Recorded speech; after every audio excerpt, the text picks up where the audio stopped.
All right, everybody, welcome into Around the Felt. We're doing a special fantasy football edition podcast tonight. Here with me, I got my co-host Colin, and then we got our graphic designer Garrett on tonight. He's going to fill in for the questions, but he's also going to join us for the fantasy football aspect of it because he's a big best ball guy just like me. And now Colin, who just started yesterday. Yeah, dude. You know what? The best ball drafts are so much fun. I'm like, damn, I should have listened to Reagan last year and gotten best ball much earlier. They are a lot of fun to do. And, even when you're doing the rapid fire, like 20-second per pick drafts, like you feel the pressure when you're on the clock and you're like, oh shit, like I should have been more prepared for this. But, it is really fun doing the best ball drafts. And I think it's a really cool format. And you can win some big money. It's like those daily fantasy tournaments, but season long. And a different roster construction, obviously. But we're gonna do one later where the prize pool is 15 million. So that should be fun. Well, it's also good for the people that have ADHD, the 20-second drafts, or if you're like a patient person and don't have ADHD, you could do your 8-hour draft. Yeah, But you it's do nice 8-hour. Not me. Not you. No 8-hour drafts for me, man. They're becoming like addicting though, because they're fun. You don't have to put any work in after you draft. You just let it sit there and see if you're gonna win money. Yeah, exactly. Once you're done drafting, you're done. It's just getting ready to hit withdrawal in a couple months. Yeah, absolutely. You're like, this is a good investment. Yeah, this is a Oh, good investment. And with the 8-hour drafts, like I don't mind them. Like Reagan, we did the startup dynasty, which was 8-hour, and I kind of liked it because you had time to really think about your pick and field trade offers. But that's different from best ball. I liked it for dynasty. I wouldn't like doing it for best ball.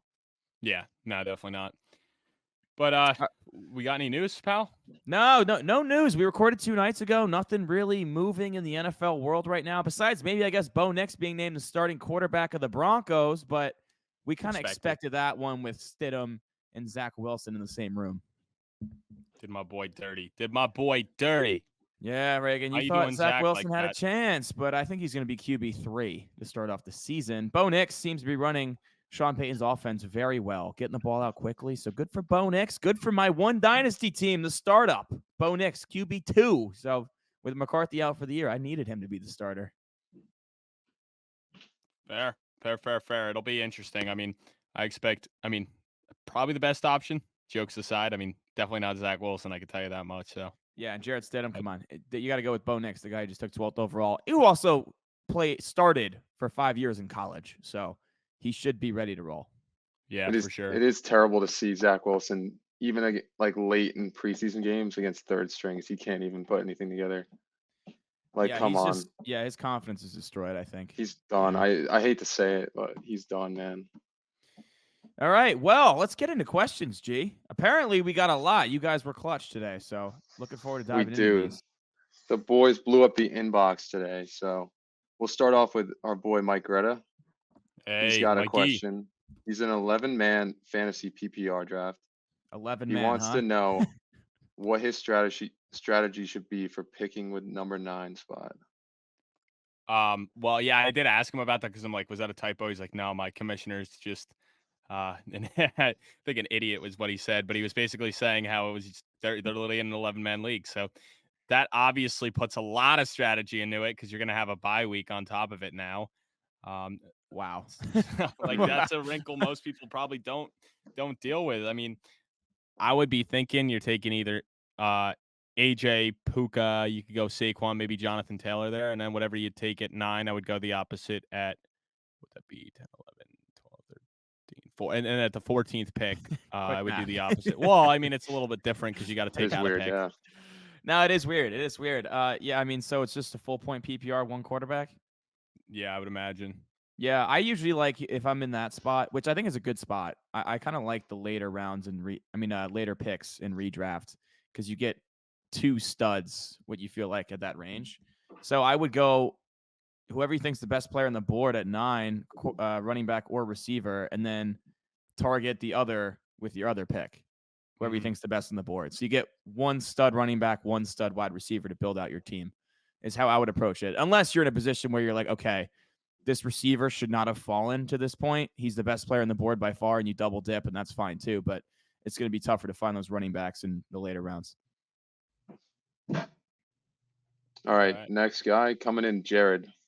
Hey, he wants to know, is this the year to slam Travis Kelce? He says he's in his 30s with a better projected offense. I mean, yeah, I would. I actually had the opportunity the other day in a best ball draft to take. It was between Kelce and Laporta, and I actually took Kelce over Laporta. It is an eliminator type thing, so it's you need to score in that top percentile each week to move on to the next round. So you can't deal with a lot of the busts. So I think Kelsey's ceilings maybe not as high as Laporta, but his floor is definitely not as low. So he's a safer play to me, but I definitely think he'll get back over that 1,000 mark.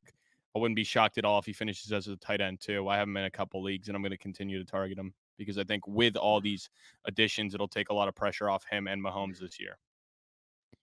Yeah, I mean, for me, I would rather Laporta over Kelce for sure. Just what we saw last year in his rookie year was so rare. And Kelce, yeah, he showed us what he could do in the playoffs, that he's still that guy, but the consistency throughout the regular season just wasn't there in a lackluster offense. He does have more talent around him. He is going to be 35 years old, I believe. So I don't know. I would rather target McBride or Laporta as a younger option on the rise as opposed to Kelce, which he's still that guy. He still will be a top 5 tight end. But given what we saw last year and the age is going to catch up to him at some point, I prefer one of the younger bucks. All right. Is Devon Achane really worth a late second round pick? 100%. I think so. I mean, I would go if you're going to take him with a late second rounder, you got to go with a safer guy with your first round pick. But Yeah. we saw last year, I mean, he is so explosive what he can do. I mean, if he can stay healthy, it doesn't matter if he's getting 10 touches a day, you'll take that. I mean, the dude could all he needs is one run and he's gone for a 50-yard touchdown, and right there, like, you're happy with the week. So I definitely think he's worth the late second rounder. I just wouldn't take, I don't know, for example, like, I mean, I guess everyone's safe at the first. It just really, like, you got to go a lot safer with that wraparound pick in the third then. Yeah, and I would, if I'm taking Achane the end of round 2, I'd also try to target Mostert just in case one of them gets hurt. You have the entire Miami backfield, which is elite for fantasy. With Mostert going much, much later given his age, but he did score 21 touchdowns last year, which will certainly regress, but by how much, we'll find out. I'm personally not in love with taking Achane the end of round 2 just because the boomer bust is so high. And also he's already dealt with injury concerns, and I don't know. I just feel like he might get hurt again. And I just think it's a really risky play. But then again, for best ball, it's a different beast than doing a redraft league. If you're going best ball, you want that boom upside. But it's certainly a risky pick. I agree with you, Reagan. And you need to make sure you have a solid running back room. If it's just him and then a couple of okay guys, you might be in trouble down the road if he were to get hurt. He wants to know, who is someone you value less in best ball compared to a redraft? I mean, Achane right there is probably a guy that's better for best ball just because. So who do you value less for best ball? Who do I value less for best ball? So you value higher for redraft than you would best ball. I mean, probably a lot of the quarterbacks. Because like the way, for those of you who don't know, best ball, it's optimizing your best lineup each week, adding your total for the season to then make it on. I believe it's top 2 advance after week 14. So each week it puts forth your top quarterback, your top 2 running backs, your top 3 wide receivers, 1 flex and 1 tight end, no defense, no kickers. So obviously you want to target some boom guys that could maybe step in on bye weeks and go get you 20, 30 points. So I guess honestly, a lot of the rookie running backs, I would say, for best ball, because you're just in that 17th, 18th round where, like, in redraft leagues, you probably only have 14 spots and you have 5 bench spots. In best ball, you have 8 bench spots. So I would say all rookie running backs or running backs that are handcuffs, because if somebody gets injured or they win out the job, then you may have a league winner in best ball where you can't hold on to them in redraft. So I'm taking shots on, like, third string running backs, and the same with wide receivers. Like a guy like, I mean, I don't know. I want to save him for later. I'll say it later. I don't know. That's a really difficult question. Like, who do you value less for best ball as opposed to? I mean, I would say running backs that don't have a ton of. Dude, I don't know. Like Pacheco, to me, I don't love as much for best ball, but he's going to be really consistent for you. Like, he's not going to get a ton of work on the ground given the state of the offense, but he doesn't have a lot of threat for carries. But also, like, Pacheco's best games are when he score. I mean, one guy like Gus Edwards, where if you plug in Gus Edwards at your flex because that team, the Chargers are going to run the ball so much, he's just very touchdown dependent, but there's not a lot of boom there. He sets a solid floor, so he's nice for you to plug in your flex. You're like, all right, Gus is probably going to get 15 to 20 carries. If he scores, it's a good day, but he has no PPR upside. But that's at like your flex where you're just getting a guy in there to try to win your week, where in best ball, that strategy just doesn't really work as much. So I'd say running backs that don't have a ton of boom upside, aren't very good through the air, and are very touchdown dependent are guys that I want to stay away from. Yeah, maybe some big boom wide receivers like a Marvin Mims last year. Like, the guy could take a touchdown to the house any day, but you probably don't want to have him on your redraft roster because he'll never probably amount to anything. But in best ball, like, he'll have weeks where he'll have 2 catches for 80 yards and 2 touchdowns. So best ball, he's great because all you need him, you may only end up using him for 2 weeks of the season, but that's still more than you'd ever use him in a redraft league. Yeah. So Anthony wants to know, how do you watch football on Sundays? Do you watch cable or do you watch Red Zone or Sunday Ticket? Follow up, what's your favorite game day snack and drink to go with that? Hell yeah. It's Red Zone, unless the Jets are playing, then it's the Jets on the main TV on the live cast with Red Zone on the computer. Yep, same thing for me. Giants are always on the main TV. Here in Hoboken, we do have a second TV specifically for when we're watching games. It would be very clutch during NFL Sundays, which we'll have Red Zone on there, Giants on the main. When the Giants are not playing, we'll go Red Zone on the big, and maybe a game we're extra interested in for fantasy or gambling purposes on the other TV. Favorite game day drink, an ice cold Coors Light. Favorite game day food, a burger for breakfast at a tailgate. There we go. Hell yeah. I love myself a nice iced coffee to start it, really get the energy flowing, get all that caffeine high. So that's always how I start it. And then food wise, I usually will just go out to like one of the local delis, get a Fat Boy sandwich, like one of those ones with like chicken, mozzarella sticks, like just walking heart attack, eat it, then like fall, like basically be on the couch that you can't even move me. You'd have to freaking pull over a wheelbarrow to throw me in it. So then I'm like, I'm yelling up to my mom, Ma, I got to go to the bathroom, and she'll pile me into the wheelbarrow and take me over there so I can go. But no, in Don't lie, bro. I've seen you eat meatloaf on game day. I eat meatloaf on game day. I ain't gonna lie. But yeah, pretty much anything fattening I'll eat. It's the day to pig out. I'll follow up with that. Would you say Sunday Ticket's worth it for fans out there trying to watch games, or what do you recommend? I think it is Like buying now. the package. I see a lot of people complaining about it because it's very expensive, and people are like, "Why can't I just have one for my team? Why can't there be an option where I can get all of my team's packages and I don't have to pay I don't have to pay for every game?" Yeah, there was a big lawsuit going on with that.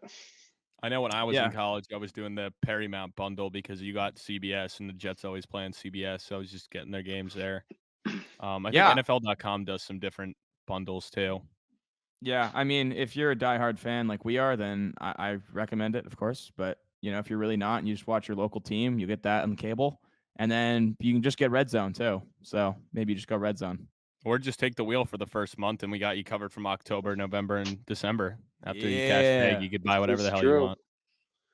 All right, following up with him, he wants to know, out of running back committees, out of these guys, which one do you see taking over the backfield? First one is Najee Harris and Jaylen Warren. Jaylen Warren. Najee. They declined Najee Harris's option. They don't really love how he fits into the new offensive scheme, apparently. And Jaylen Warren is just better in every metric. So, Jaylen Warren. Yeah, I kind of see that situation similar to the Tony Pollard Zeke situation, where a lot of Warren's success comes from Najee being the mauler in the run game, and then it kind of wears down the defense where he can come in. I don't think Warren can ever be that 3-down back that you can run between the tackles and take a 300 carry, or at this point, it wouldn't be. It'd be more like 250 for full workload in today's NFL. So I don't think he'll ever become that guy. I don't see this, even if it does become a 60-40 like it kind of did with Pollard and Zeke at the end, Najee will still be involved. He'll still be the goal line back. And at the end of the games, he'll be the guy getting the ball because he's the bigger back that, can get you those tough yards, which I don't think Warren can get. But I will say the metrics do back up Warren, but I just think there's a role for both of them where I don't think, barring injury, either of them win the job fully. Next one, Austin Eckler and Brian Robinson Jr. Brian Robinson, Eckler's washed. He had one of his worst seasons of his career last year, and over the last couple seasons, it's yards after contact. Everything has just been on the decline. His metrics are all going downhill, as what happens with running backs that get older. Eckler does have the better receiving upside, but Brian Robinson's the better back at this point. Yeah, I mean, Eckler's going to be the third down back here. That's a given. I mean, the dude is a very good pass catcher. So I'm definitely targeting him in best ball in a couple drafts just because I don't want to miss out on him and be like, I mean, come on, this was a guy that was the RB1 just 2 years ago, and now because of one bad year, I'm just out on him completely. So I'm going to try to take him. I mean, if he's staring me down in redraft leagues and the value's decent and I'm lacking for some running backs, I mean, I'll take him. Brian Robinson misses any time. I mean, it's a great situation to have him in for a guy that we've seen have success in this league. I mean, he's definitely trending backwards, but I think there's a value for him, especially in full point PPRs. Tony Pollard and Tyjae Spears. All Tajay. I am not bought in on Tony Pollard at all. I think it's going to be, whether it's 50-50 to start, I think Tajay will win it out by the end of the year.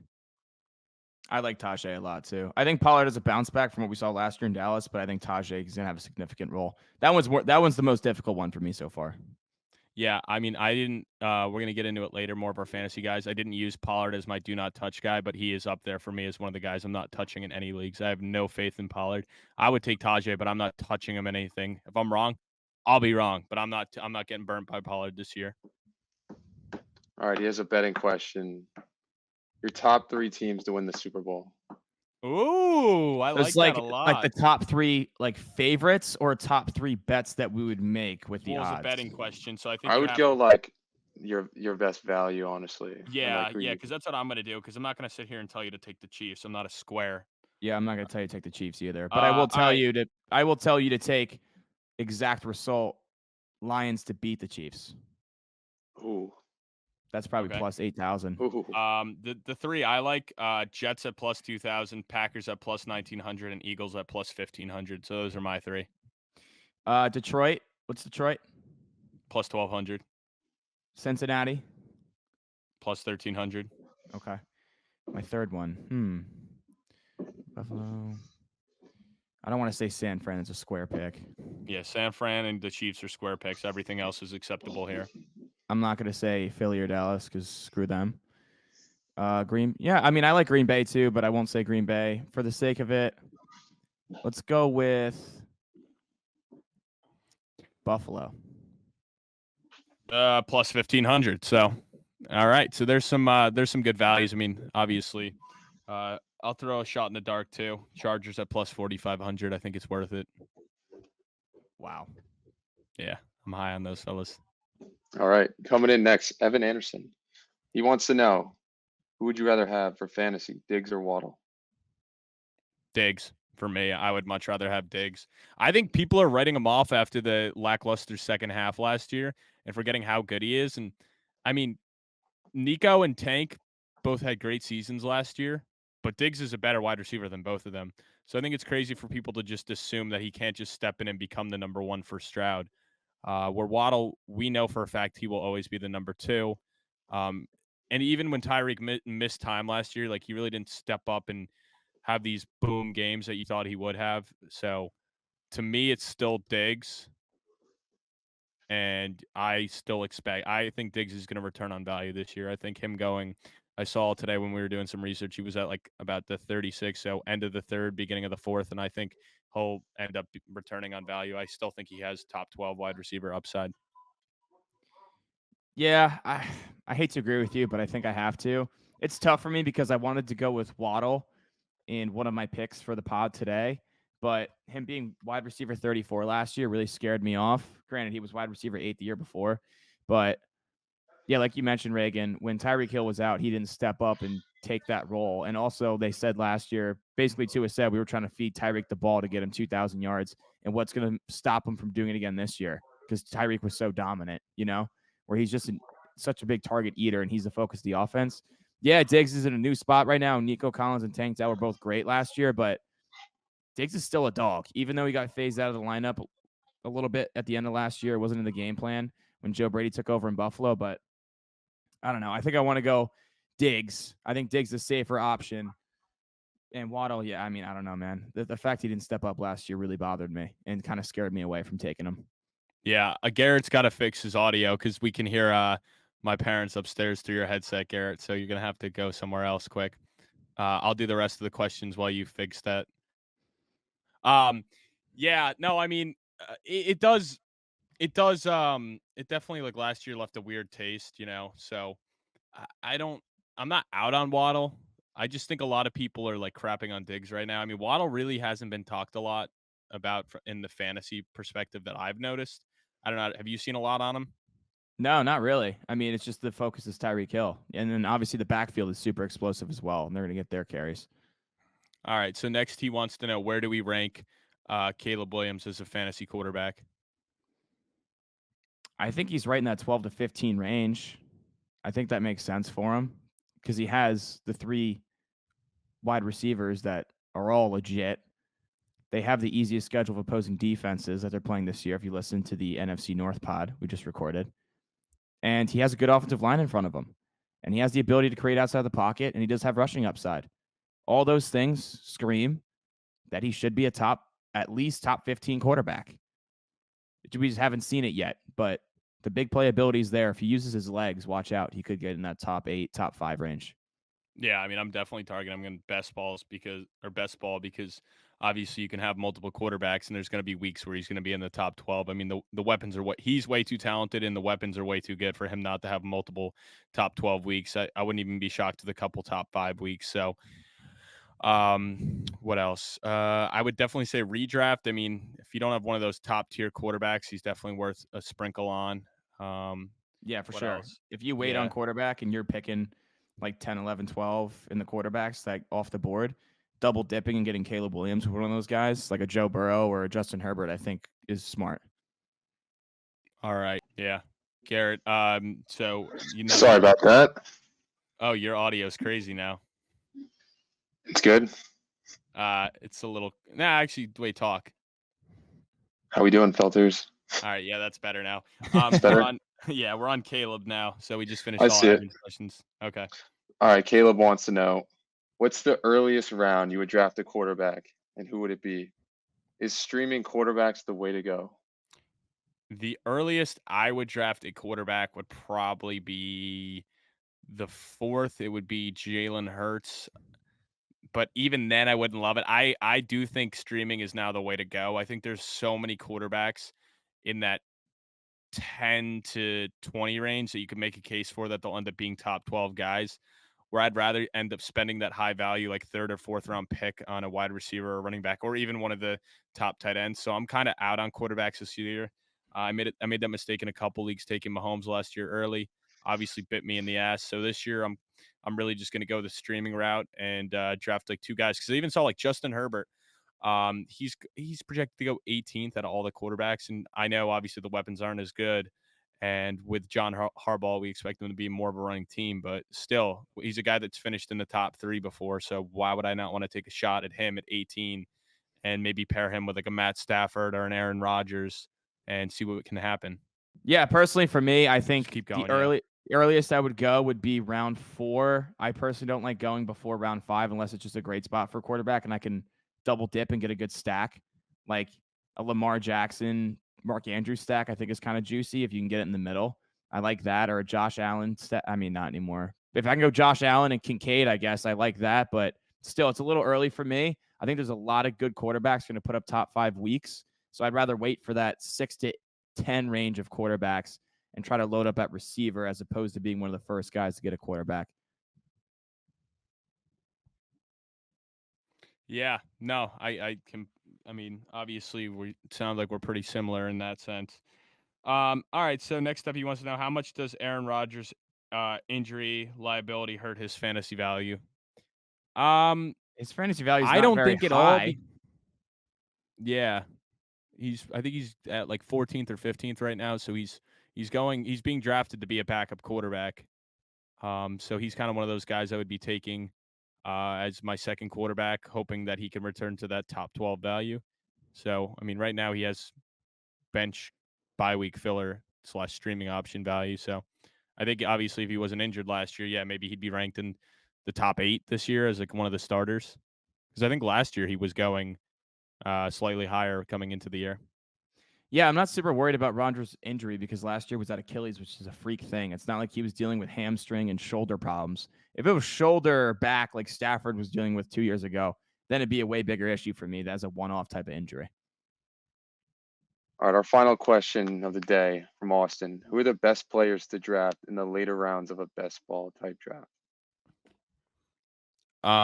Yeah, I mean the best players to draft in the later rounds are running backs that could potentially win over the job. So that could be younger ones or the handcuffs. I mean, you definitely want to do that. And then the boom wide receivers that you could see them winning you a certain week and putting up 20 points because you're going to get the consistent guys early. So it's all going for boom guys. Last year, a lot of people got like the Puka Nakuas, which was like a crazy outlier. But every year, it seems like at the end of the year, we're talking fantasy championship season, and it's some guy that nobody drafted like Kyron Williams or Rashad Penny. So that's what you really want to do late is get the potential running back that could win you a fantasy championship that nobody else is going to have on their roster. Couldn't have said it any better myself. Hey, thank you. Appreciate that. All right, well, that wraps up the questions. Is that it, Garrett?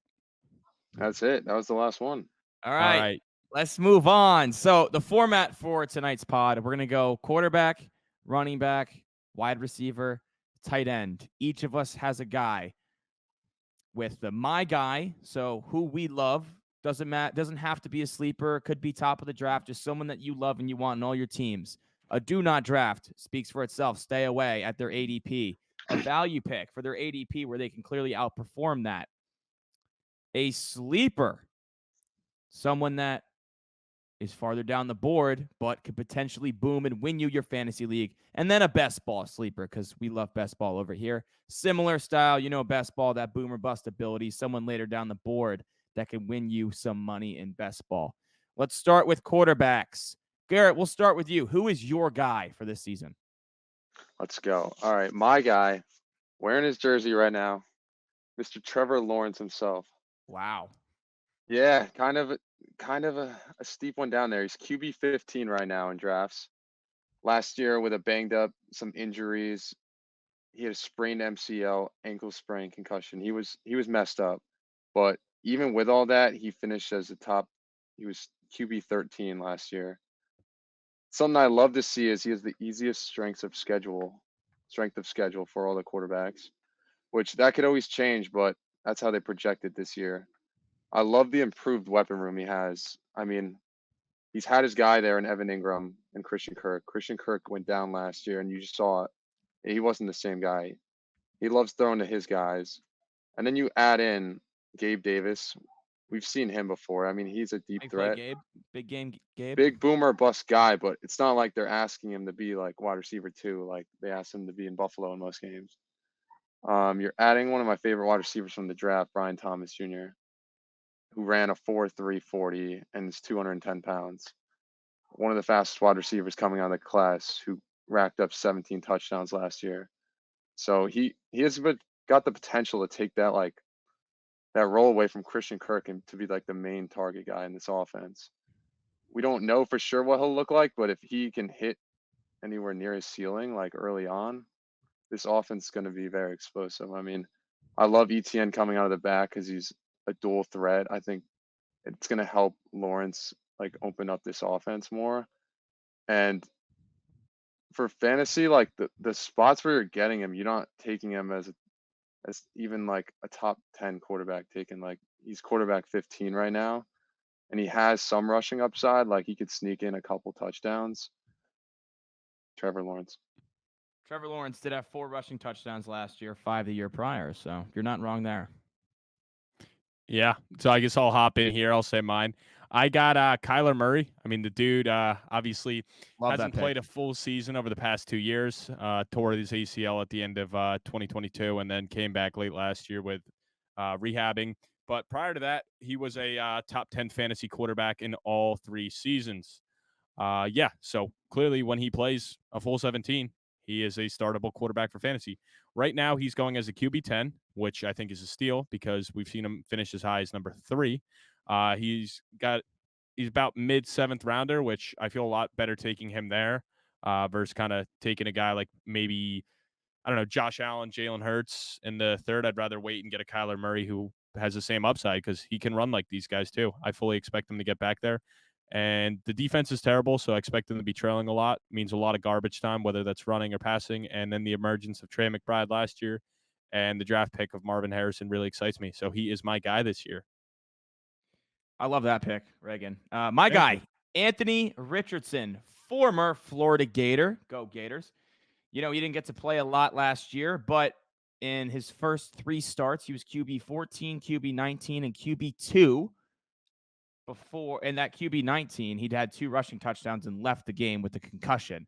So he had 17.7 fantasy points in the first half. And then week 5, he gets hurt against the Titans, done for the season. So he was on pace to post probably 3 top 5 finishes in the first 3 starts. He has a big arm, and adding A.D. Mitchell to that offense is huge for that because I think he's going to develop into a nice weapon for Richardson. We saw what Michael Pittman could do last year with Gardner Minshew. I think he can eclipse that with Anthony Richardson at quarterback.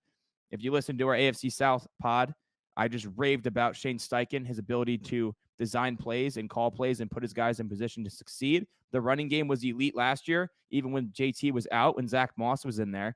JT is back and healthy. Now you have the threat of Anthony Richardson pulling the ball. The offensive line is good. I think this offense is going to be a juggernaut this year. I think they're a top 10 offense in the league. I think Anthony Richardson will be a top 5 fantasy quarterback. He is currently the quarterback 5 on ESPN, but I absolutely love that. I would take him there without a doubt. The do not draft. Who do you have, Garrett? My do not draft. Dak Prescott. Wow. I know it's hot because he was so good in fantasy last season. He was QB4 last season. Right now you can draft him as he's going around QB10. I think his stock last year, his great season, inflated him a little bit. I mean, I'll hype him up a little bit first. In weeks 6 through 18, he was QB1 in fantasy points per game. I just think if he wants to repeat those numbers, he'll have to put on like a Superman type performance. I mean, I think this offense is super reliant on CeeDee Lamb staying healthy. Like, if CeeDee Lamb was to miss time, I don't have a lot of faith in this offense. The run game's not what it used to be in years past. We don't really know what Zeke's going to look like at this age. I mean, the O-line, they lost their best, debatably, Tyron Smith.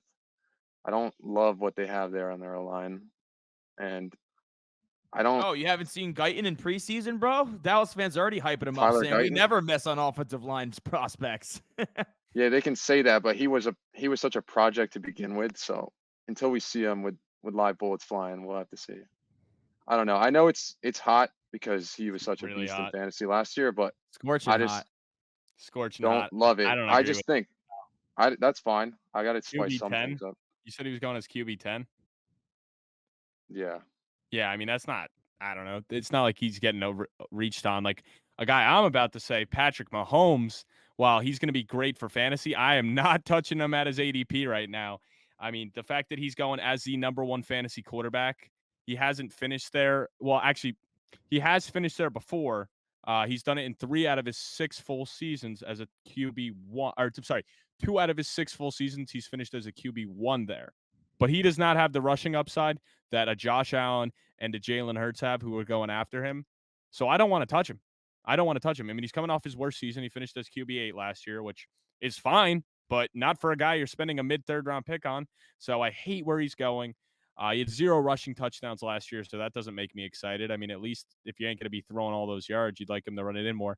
The defense is insane now, so you don't expect them to be trailing much because they're not going to be letting up a lot of points. So I think we're going to be seeing a lot of Pacheco running out the clock in the fourth quarter games, so he doesn't have that trailing from behind garbage time upside that some of the other quarterbacks have because of their bad defense. So I just rather spend my third round pick on, a running back, a wide receiver, or even one of those top tier tight ends. So I'm not taking Mahomes, and I wouldn't touch him there.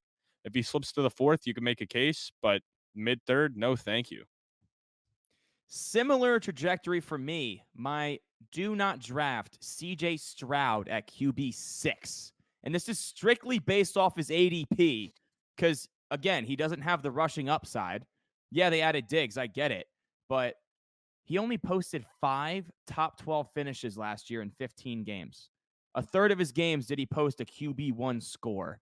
and he's going as QB6. A lot of hype right now for Stroud without the rushing upside. For me, he would have to take a big step forward from what he did last year to justify him going in rounds 4 or 5. It's just not something I want to do. I'm going to take a quarterback with rushing upside like Anthony Richardson, like a Kyler Murray, a QB9. That just seems a lot better to me than taking a quarterback without the rushing upside at QB6, who will have to take a big second-year jump off one of the best rookie seasons we've ever seen to justify going in round 3 or 4 in a fantasy draft. Fair. Now let's get into our sleepers, The right? For value pick. pick. Value pick. Who is going Time to too jump late gun. in these drafts, boys? My value pick, I won't get super into it, but Kyler Murray. I like the value of QB9. Reagan touched on him a lot already, but I just love the addition of Marvin Harrison for him. And it's hard to judge last year because he didn't play the full first half. And he still put up highs coming off his injury of 20 points, 22 points, 24 points. I mean, he didn't touch the rushing upside much last year, but that's probably because he's coming fresh off an injury. I think with a full off season of training, he can get back to that rushing upside. Hopefully it's Hell yeah. somewhere close to that 2022 season where he finished with 390 fantasy points. Yeah. No, with I mean the rushing upside. 400,000 passing yards, 800 rushing yards, 11 touchdowns on the ground. Like those are crazy numbers.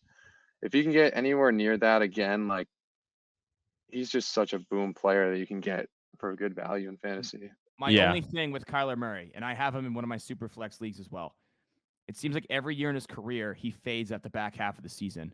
Even when the Cardinals started off 7-0, 8-0, he was the leader he was the front runner for the MVP. He always seems to get beat up because he's a small guy, fragile frame. He gets beat up even if he plays through it towards the back half of the season, and then his production starts to go on the decline. Something I am worried about for fantasy playoffs. He hasn't shown that he could stay fully healthy through a full season, even if he's playing through nagging injuries. And that's because Call of Duty comes out in November. It's because Call of Duty comes out in November. That's a like good point. A good one too. A known fact. But my value pick is Herbert. I touched about him a little bit when we were doing the questions, but he is going as a QB19 now. He's finished as a top 12 and quarterback every season he's played a full season in. So outside of last year where he only played 13 games, which obviously last year, terrible year for the Chargers as a whole. But besides that, he's finished top 12 every year. We've seen him finish as high as QB2. So I know the weapons are worse. I know it's a new coach who wants to run the ball, but the defense is not great. So I think they're going to be trailing in a lot of games. They're not going to be able to play the John Harbaugh type of style of offense. So I think at 19, that is a steal. He's a guy that could end up being a top 5 quarterback. So if you end up taking a quarterback later, he's a guy you definitely want to get as your second quarterback because he could end up being one of those top 5 guys. It's actually crazy to me. You talked about Stroud, like Jordan Love, some of those guys that they're great pocket passers, but the rushing upside's not there. Like, why is Justin Herbert so far behind him? Is it the weapons? I guess it's got to be the weapons. I think it's the weapons. Well, the talent is the same, man. Oh, yeah. And you don't have to spend the capital. So that just kind of goes to your point more. Would I rather take Stroud early or would I rather wait and take Justin Herbert? I'd much rather wait and take Justin Herbert. Yeah, I'm digging this segment from you guys because my 2 quarterbacks in my super flex league are Justin Herbert and Kyler Murray. So let's go, boys. Keep talking them up. Come on. Let's go. I love it. My value pick, Jared Goff, QB20. That makes no sense to me. He's been QB7 and QB10 over the last 2 seasons in Detroit. The offense is loaded, and 14 of their 17 games are indoors, which is a known thing. Jared Goff indoors is going to dice you up. And, I mean, everyone's back from last year. And what'd he do? QB7. Why is he going as QB20 now? What's the problem? It makes no sense to me. Jared Goff at QB20. If he's my QB2, I'd way rather take Jared Goff in round 14 or 15 than a guy like Stroud or Jordan Love or any of those guys who are just purely pocket passers in the 3rd or 4th round. Makes no sense to me. I'm targeting Jared Goff as my QB2 in any of my redraft leagues. I think it's really, I think part of it is just like fans don't love him. They think he's like a game manager and like he gets so slept on in fantasy. Like, what'd you say, QB like 20? Like, yeah, he's QB 20. I agree, man. I my prediction I said this in our group chat, was that I think he's a sleeper to lead the league in passing yards. Like He playing could. all indoors, their offense is so electric. I don't know. It is weird that his people sleep on him this hard still. I think it's because there's going to be weeks where he's going to get you 6 points. He's going to throw for like almost 300 passing yards, but it's just going to be the fact that they decide to punch in 4 or 5 rushing touchdowns, and you're just going to be like, That's a good well, point. fuck, he didn't pass 1 touchdown, but he still had almost 300 yards, and he didn't even need, and he had a high completion percentage, but he just didn't need to beat him with the passing the ball. They were able to run the ball down their throat with Montgomery and Gibbs. So that's my only kickback on that, but still, 20 is crazy for him. 20 is crazy. Crazy. I mean, and still, Crazy. like, this team's going to average over 30 points, in my opinion. So even if those guys are taking a lot of rushing touchdowns, I mean, Goff still threw for 30 touchdowns last year and 29 the year before. I'm just going to buy what they're selling me. I think he's going to repeat and have similar success, and he should not be going as QB 20. All right, sleeper pick. G, who do you got? Sleeper pick time.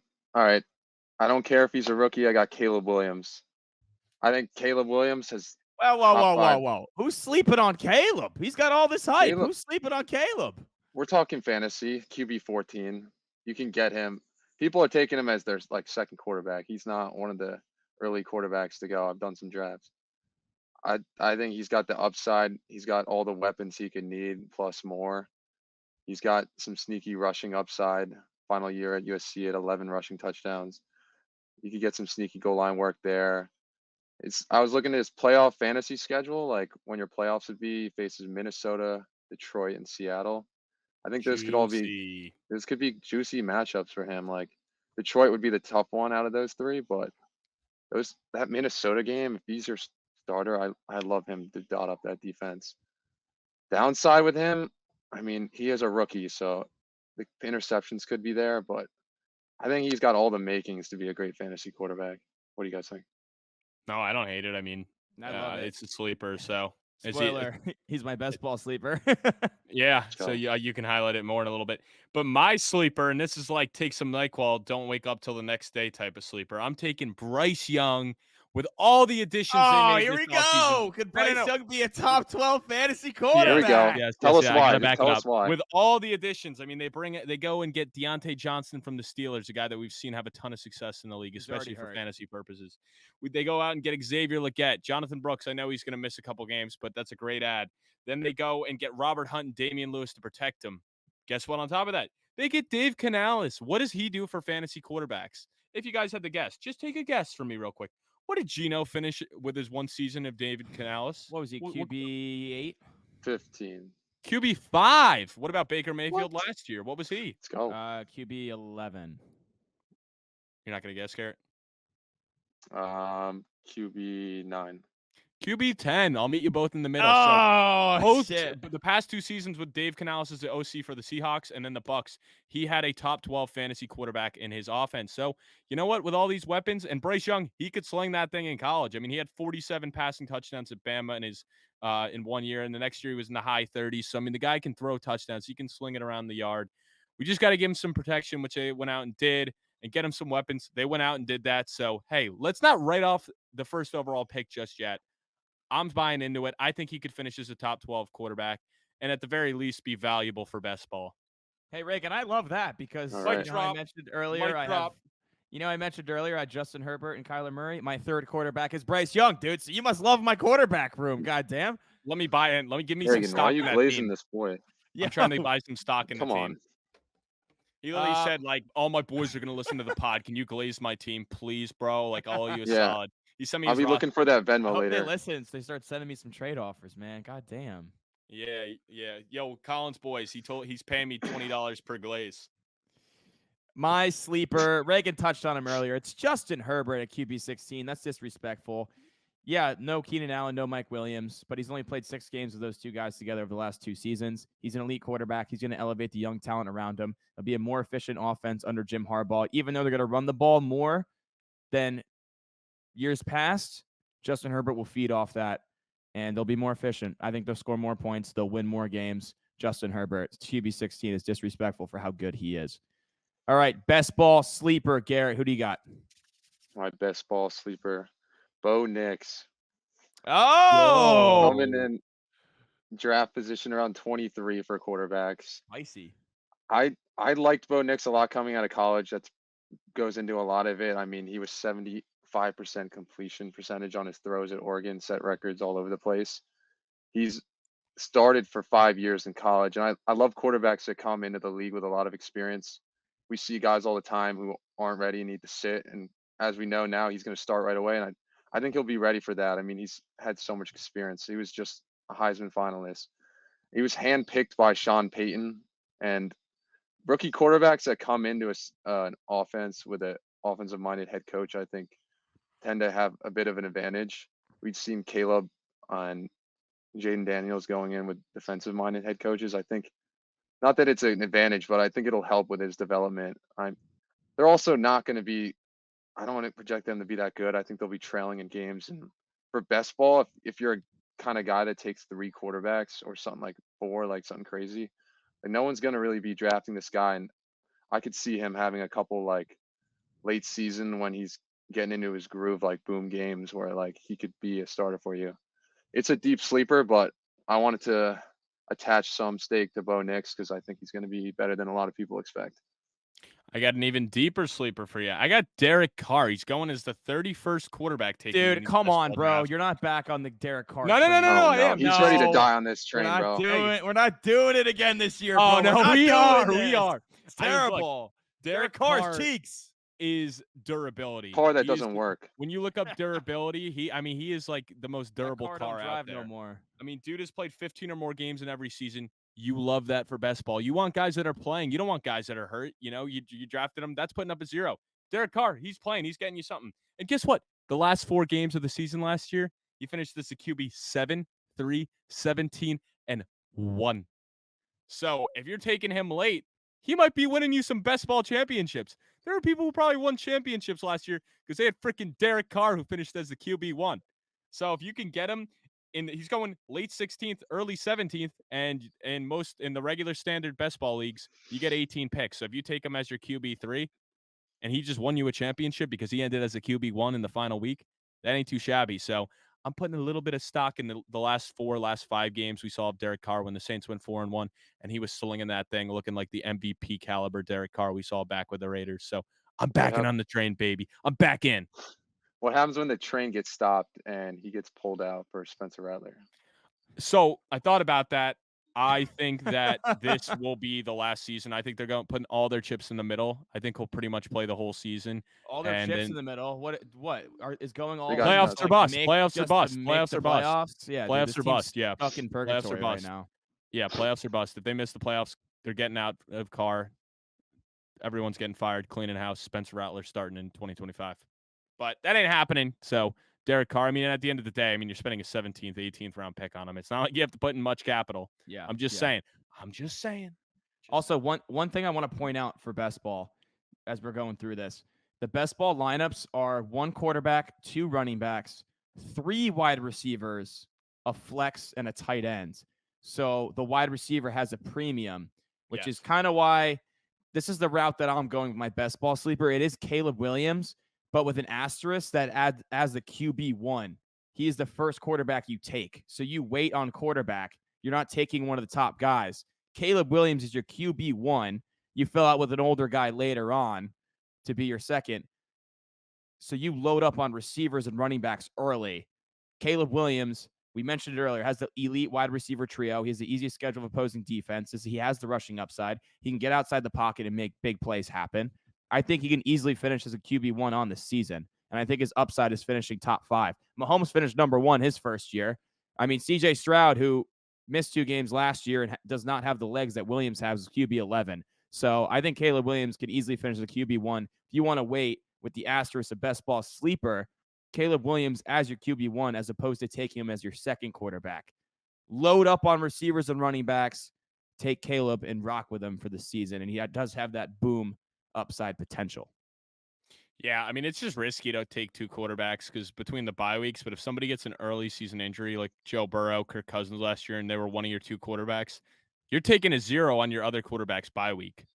So or if he gets hurt, you're done. Yeah, exactly. Over. So you can kiss that goodbye. So it is risky to take 2 tight ends or 2 quarterbacks. So I try to avoid it at all possibility. But obviously, like, if neither get injured, then you just got yourself an extra running back or an extra wide receiver. It's just such a risky strategy. So you got to have a set on you to do that and be feeling real bold. Yeah, I have a set. I know you don't, but it's okay, Reagan. Let's move on to the running back unit. Garrett, who is your guy? Let me talk about my guy, Breece Hall, baby. Oh, come Breece on, bro. This Lightning. is such a fucking square pick. The Jets fan picks the RB2 from last year, who had one carry inside the 5. It's my and has guy. Aaron I want to Rodgers back. Such a square pick out of you.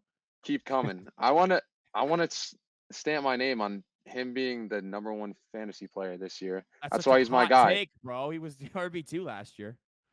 I'm talking #1, not just running backs. Let me take him over #1 Cheetah. overall player. He's a guy I consider taking #1 in my draft over CMC. Yeah. So he's my guy. I mean, he hit 1,500 yards all-purpose last year, and obviously, like you said, Rodgers is coming back. I mean, weeks 5 through 8 5 through 18. Keep in mind, after Hackett said after week 5 is when he realized that Breece Hall is a good receiving back, and he averaged 20 touches a game and 102 yards per game. He's a moron.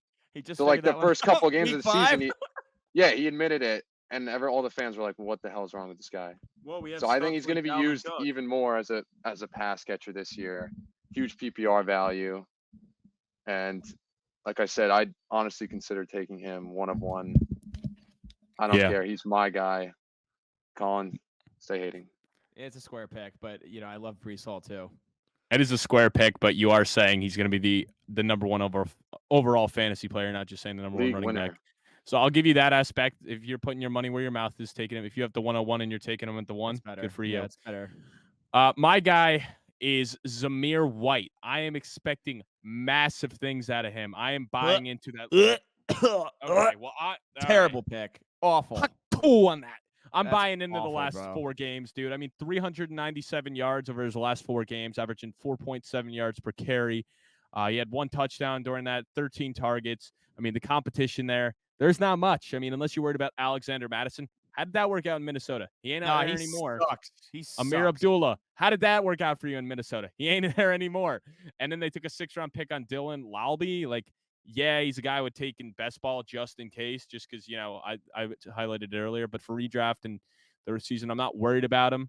But that'd be his only real competition. I mean, Antonio Pierce loves to run the ball. This guy was way more efficient than Josh Jacobs. I mean, we talked about it in the AFC West. It was 4.5 yards carry to the 3.7 that Jacobs was averaging. So clearly the better guy. And he only had the full workload for that 4-game sample size. But the fact that he had 84 carries within that 4-game span, I mean, I think any game that is a good game strip or they can win is going to be huge. And honestly, Gardner Minshew at quarterback makes me love it even more because I didn't have a lot of hope with Aiden O'Connell. So if Minshew can actually keep this team relevant and in games, get and move the ball a lot more, which I fully expect he will be able to do versus Aiden O'Connell, didn't have faith in him. So that's my guy. I'm expecting a big year. And guess what?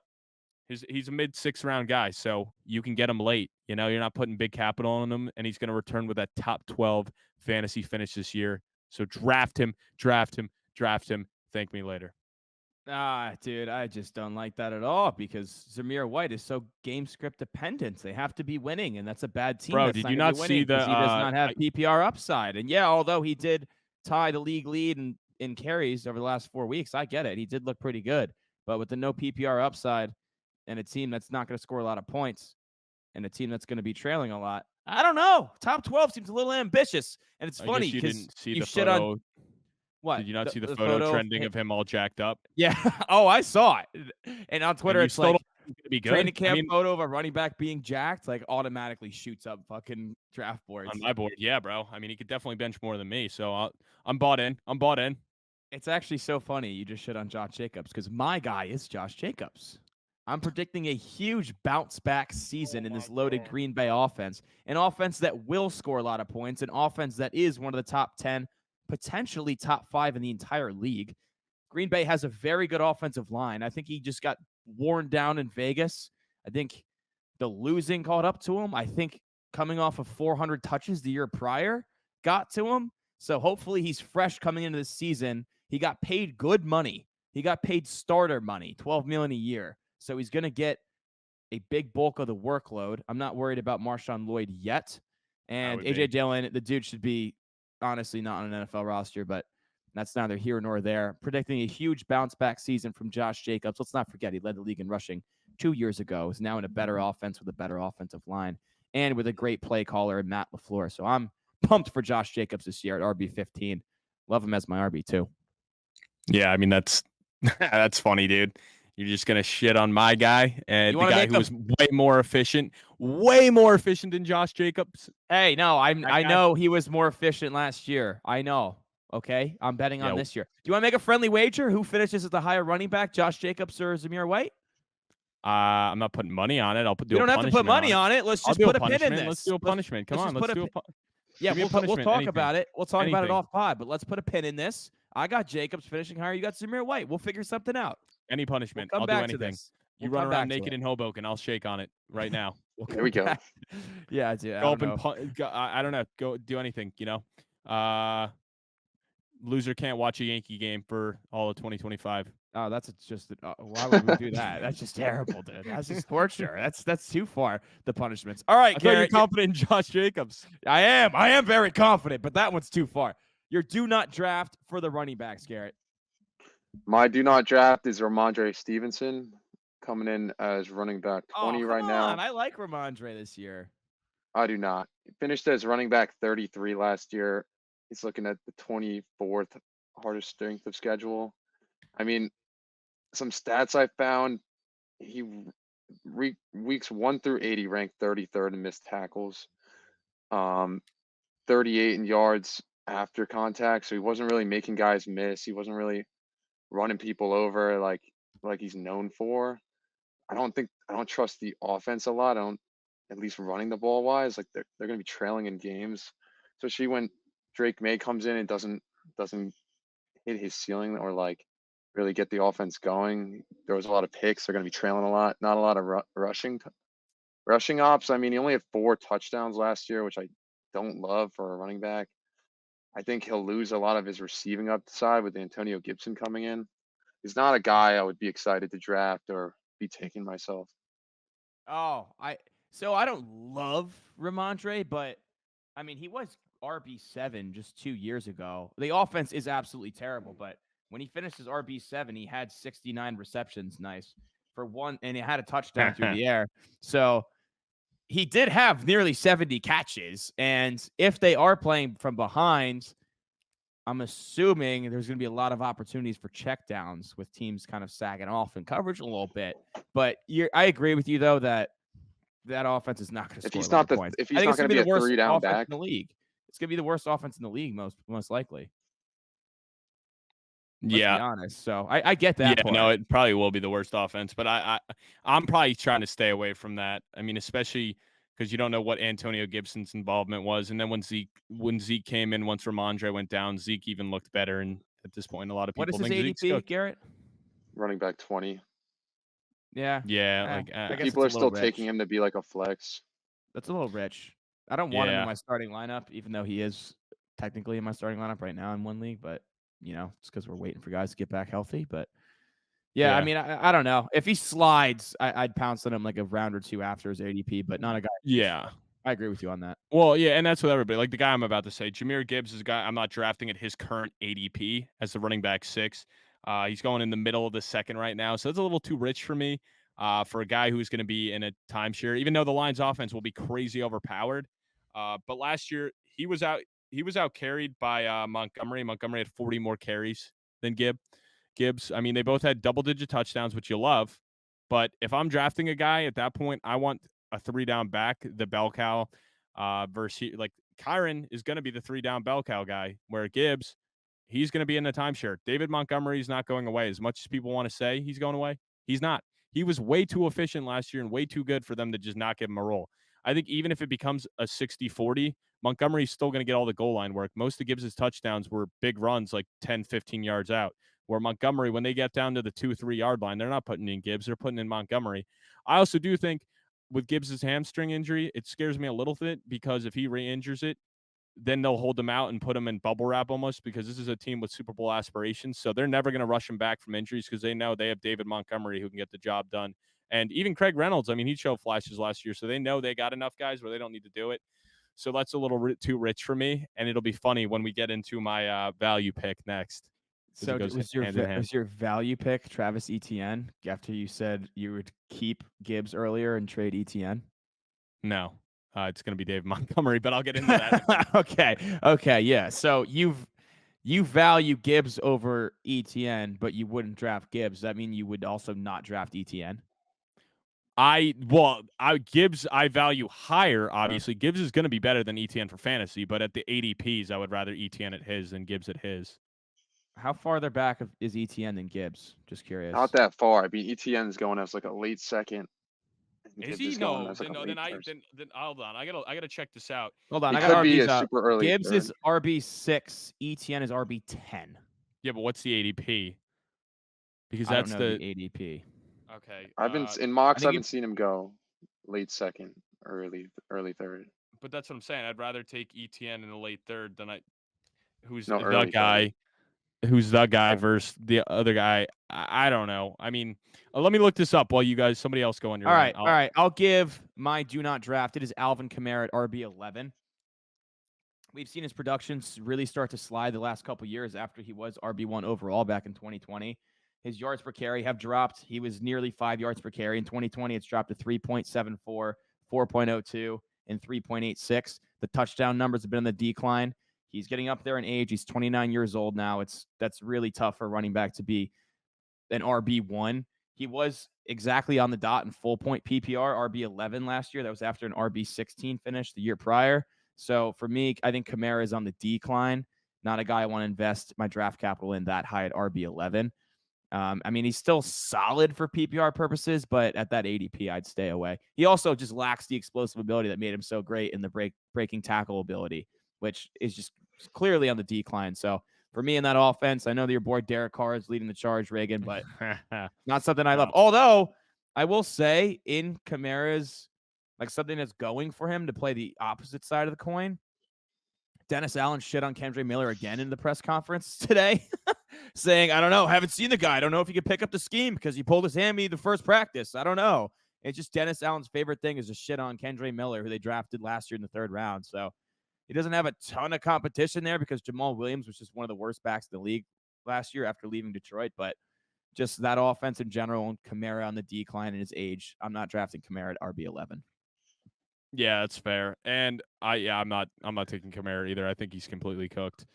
He's a big target. He's a big target for the guys who go like wide receiver in the first 2 rounds, even like first 3. Like there's people that go really wide receiver heavy, and he's like their steal because he's one of the only like considered top guys left. Yeah, and he's RB11. And if I see a Yeah, team that's RB11, I'm like, all right, I'm not worried about you in the playoffs. If he's your QB1, I mean, your RB1, I mean, it's brutal. Yeah, I'm not worried. All right, value pick, G. Who do you got for the running backs? My value pick is Brian Robinson Jr. from the Commanders.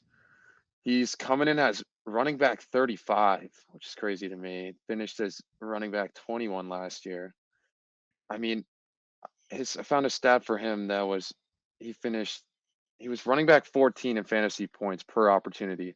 So when he was getting his touches, he was actually very productive. I mean, he's got the mobile quarterback now in Jaden Daniels, which I think will help a lot. That read option is going to help free him up because Jaden Daniels is going to be a real threat on his feet. So I think it does really help him.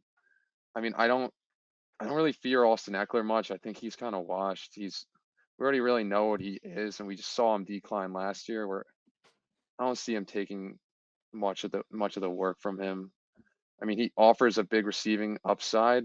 I mean, he ranked 5th in yards per route run last year. He had a game where he had 120 receiving yards and a touchdown against Seattle. And he averaged 15.5 touches. So I think that could even go up. I mean, I like him, especially that late where you could get him. So he's my value pick. Yeah, I like Robinson. I mean, he had 368 receiving yards. Granted, 120 was against Seattle, but 4 receiving touchdowns. Eckler's going to eat more so into that workload, but he did have He averaged over 4 yards per carry and 5 touchdowns last year with 733 on the ground. And that is not going to go away. Eckler is just not good between the tackles, and Brian Robinson is good between the tackles. So I like that pick. Yeah. I got Zeke. I love this pick. Oh, I saw this one coming. We know. There's not many starting running backs you can get in the late 8th, early 9th. And this guy is going to get a big workload. He had 950 total yards last year, 51 catches. So for an 8th, 9th round pick, that's not bad at all. 5 touchdowns on top of that. I mean, his competition's Rico Dowdle, Royce Freeman. I mean, Royce Freeman's a guy that's bounced around a lot. I think Dowdle will be involved, but I think Zeke's going to be the main guy in a high-powered offense. He's going to have a lot of red zone opportunities. His last season with Dallas, which was only 2 years ago, he was just shy of 1,000 yards, but at 12 touchdowns.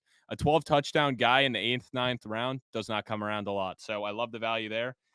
So with this high-powered offense, I see him as a potential top 24 running back, if not a top 15 guy ceiling.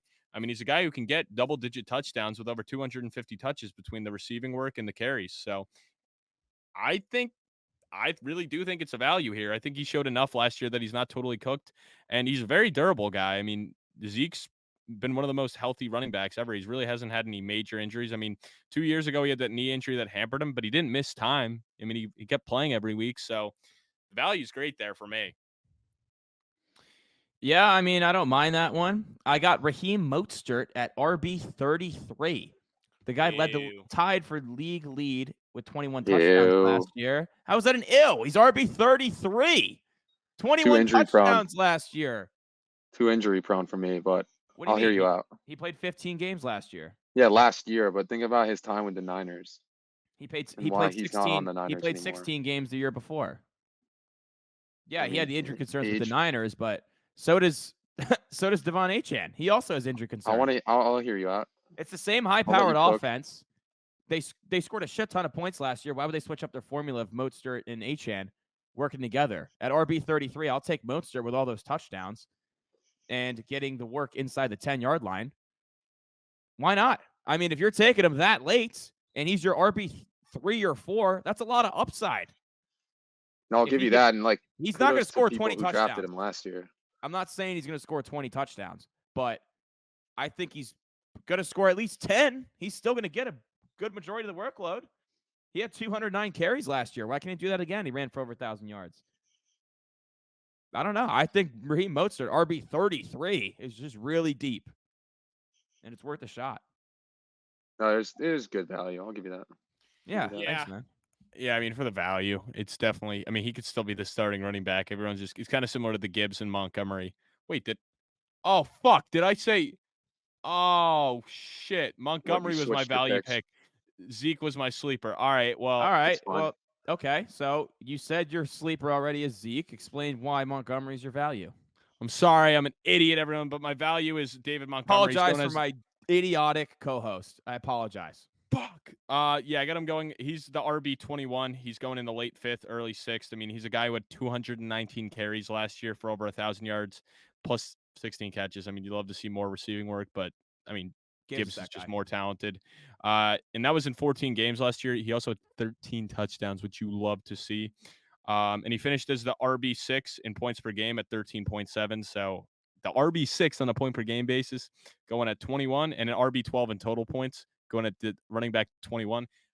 I think a lot of people are expecting him to lose the role and be more of a complimentary back, but I think it's going to be a 50-50 timeshare. So I think that is amazing value there. And if Gibbs misses any time, I mean, this guy is going to be top 5 fantasy running back going forward.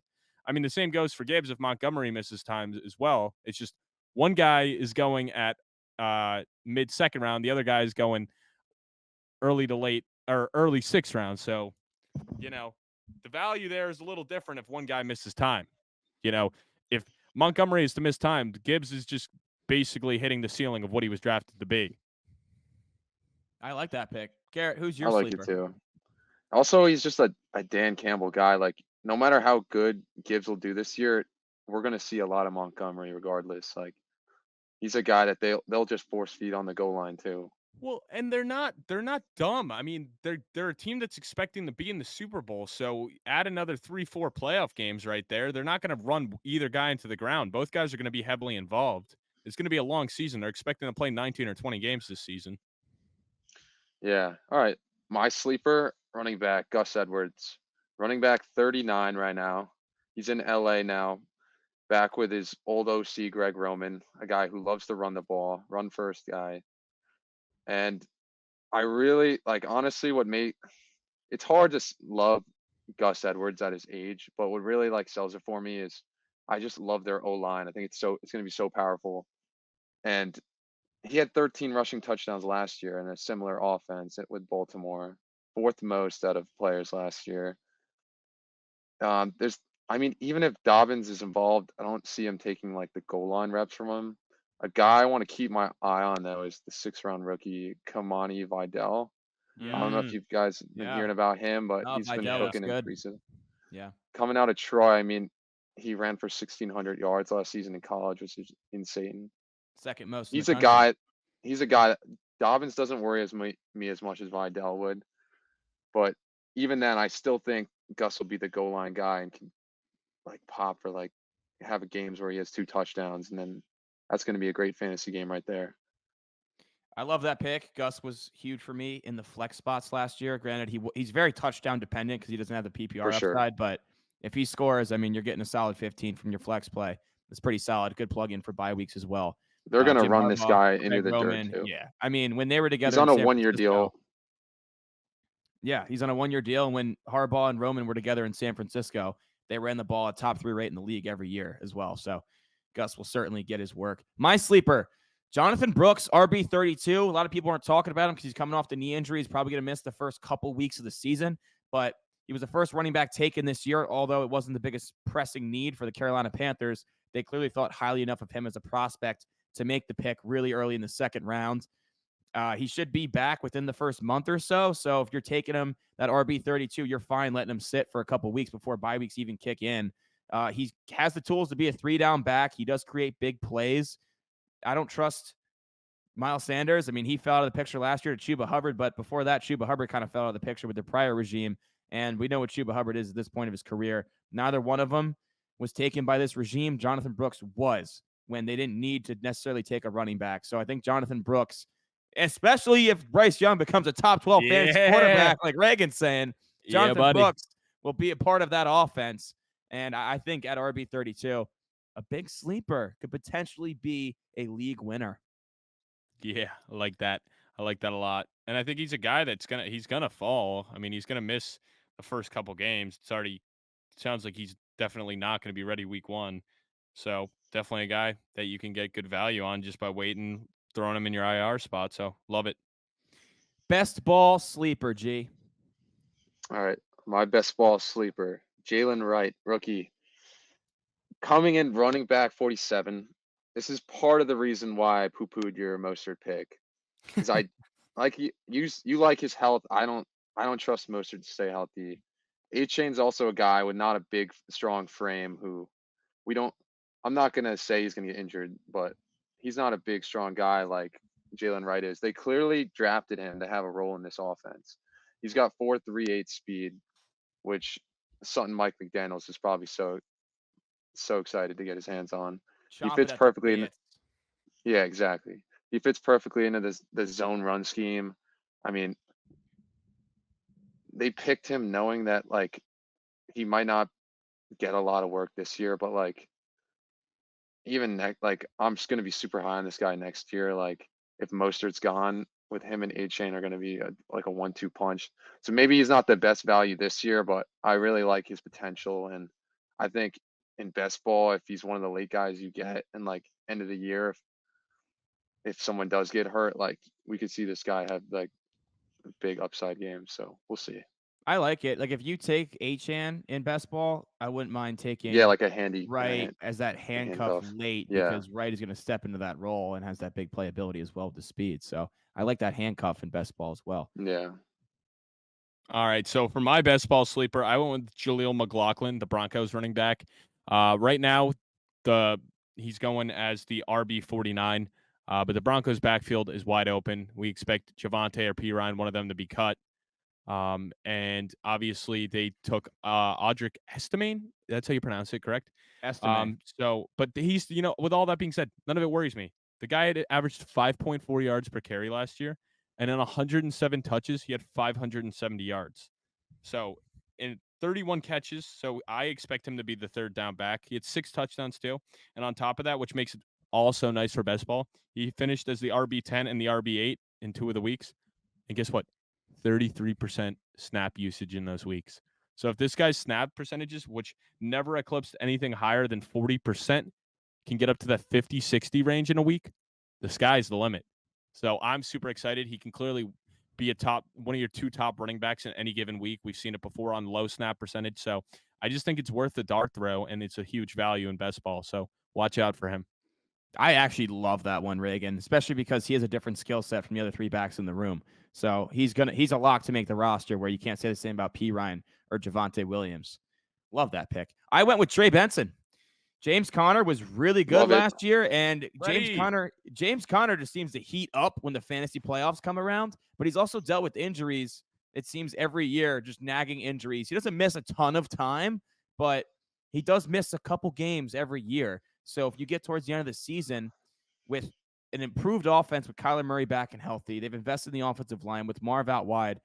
I think Trey Benson, even in a redraft league, is a must start if James Conner's out. I think if you got Benson at your flex, you're feeling pretty good. And he was a dog at Florida State. So for me, towards the end of the season, James Conner getting up there in age, 29 years old. If he does have injuries, Trey Benson could be a big play. I love that. I don't hate that at all. Reagan, I want to ask you unbiased. Who would you rather have in a dynasty league, Trey Benson or Jonathan Brooks? Bro, I just had the same. I was sitting there on the clock in my draft, and I was like, shit, which one do I want? And it was more like, if I don't take Brooks now, because Brooks is ranked higher, if I don't take Brooks now, I can take a receiver and wait a couple picks and get Benson. I ultimately took Brooks. Yeah, and I took Benson right after Colin. That's why that was a great response, Reagan. That was a really good response, Reagan. I know he asked you, Reagan, but I wanted to add that in before you answered. You wanted to cover it up. First. I would say Brooks, just because of the talents there and the fact that he has the clearer path early on. And then we don't know like what the Cardinals' future is. I mean, we don't know for certain if Kyler Murray is going to be there long term. So I can see the Cardinals going into another rebuild if it doesn't work out this year and they have to get away from Kyler. But the Panthers do the same thing? Yeah, Panthers could. Fair. The Panthers could. But I have more hope for that situation because they went out and made all these moves, and Bryce Young's only 1 year in. I mean, listen, I just feel like too many people are writing him off, and I like the fact that Jonathan Brooks is guaranteed the role right away. But I don't think you can go wrong with either guy. I really do think both guys will end up being good for fantasy one day. I just don't know how long it's going to take Benson to fully get that workload. I don't know if it'll be in year 1, where Brooks, it seems like it's his job. It's just whenever he gets healthy, it'll be his. Great analysis. Wide receivers now. Ooh, this one should be fun. So many guys to choose from. Gee, who is your guy? My guy for wide receiver is George Pickens. He's ADP right now, wide receiver 28. Yuck. Wide receiver 28. Yuck. Finished last season wide receiver 20. I just love him as you're getting him that late and as a true wide receiver 1 with not much competition out there for him, pending Brandon Ayuk trade. But as of now, he's not on the team, so we don't know about that. It looks like, but if it stays, if it stays the way it does, there's really not that many guys in this offense that scare me like away from taking like Pickens targets. Like he was 12.8 points per game last year, nothing crazy, but like that's solid flex option numbers with nearly 80 yards per game, and that's also with like Kenny Pickett and like whatever crap they had out there last year. You'd expect it to be at least a little bit better, where like 12.8 points per game could go to like 14, maybe 15, those are solid flex numbers, and it's a guy that like at his value, like I like taking, and just a player that I like betting on because I think Pickens is a cool dude and he's a stud on the field. Cool dude. He's a cool dude. Cool dude. Great analysis. I just think he's gonna get that Cortland Sutton treatment that we saw last year, where I think the touchdown number's gonna be up there because Russell Wilson's gonna push the ball downfield, which I think Russell Wilson will get the start. But I don't know. I think he's a little one-dimensional in his game for me. Yeah, my guy is I took Puka. I saw this one coming. Yeah, dude. I mean, I've been on this guy from day one. The day my dynasty draft ended, he was on my roster, and he hasn't looked back since. He's not But wrong. the guy was a wide receiver. He's getting Reagan, drafted. did you know who he was before you picked him up? I'm just curious. I did. Or did you I knew he get was from really lucky? BYU. Did you get lucky? Now, a little bit of both. I mean, I'd heard of him before, but I saw him out there and kind of looked at all the free agents and who kind of had the best situations, and I'm like, you know what? The Rams wide receiver room outside of Cooper Kupp, like who's there? And I had Jordan Addison, and I was like, well, he'll be the number 2 with Jetta's there. Like, ooh, maybe this guy could become the 2 with Cooper Kupp. Well, actually, he became the 1, and I was happy. I mean, and this year he's going as the wide receiver 8, finished as the wide receiver 4 last year, so I think that's a great value. I expect him to repeat. I'm not worried about Cooper Kupp being there as well. I think they can coexist together. And Kupp's, he's getting up there in age, so with injury concerns obviously being higher, something he's dealt with the past couple of years, just the durability hasn't been there. I mean, nothing season ending, but just missing weeks here and there. So I'm excited for Nacua. I mean, he had over 105. He had 105 catches last year, almost 1,500 yards and 6 touchdowns. Well, I do expect maybe the receptions and the yards to go down slightly. I expect the touchdowns to go up because while some of the means may go down, some of the others might go up. So I'm just expecting a huge year for him. I really am. So, and I think it's a value as well at 16. Solid. I went a different route with my guy, Brian Thomas Jr., wide receiver, Ooh. 50. I think Brian Thomas is going to be legit. A lot of people are talking about Malik Neighbors right now, and rightfully so. He looks like an absolute stud. But Brian Thomas had 17 touchdowns last year, and he has all the elite traits. He's fast, he's long, he catches the ball downfield, and Jacksonville desperately needed wide receiver help when Calvin Ridley went to division rival Tennessee Titans. Ridley was targeted a ton in the red zone last year, also had a ton of drops. So I think right away, Brian Thomas Jr. is the number 1 threat outside for Jacksonville in a year in which Jacksonville has to respond after starting 8-3 last year and then blowing it. Trevor Lawrence will be healthy. A lot of people are questioning him. You were a generational prospect. When are we going to see it? He's been good. He hasn't been elite yet. So it's a huge year for Trevor Lawrence. I think him and Brian Thomas develop a connection early. And at wide receiver 50, I absolutely love the value here. I think he boom in year 1. And we've seen, people were like, oh, Jamar Chase, Justin Jefferson coexist the same offense. Jamar Chase is a better prospect. Well, I mean, looking back now, both guys are absolute studs. So I could see a similar path for Malik Neighbors and Brian Thomas Jr. Wide receiver 50 is way too late. Yeah, I mean, obviously the wide receiver for him, yeah. and the wide receiver 1 role is wide open here. I mean, Christian Kirk has been Lawrence's favorite target and Evan Ingram, but I mean that job's wide open and obviously the capital's there, so I don't hate that at all. I mean, I don't know if I'd make him my guy, but sometimes you got to throw your cock around and see if it lands. So you're really putting it on the line. Yeah, I didn't want to go with a square pick, so I went with a guy that's down the board that I love. That in my redraft leagues, I'm taking him in both, 100%. Fair. Have it.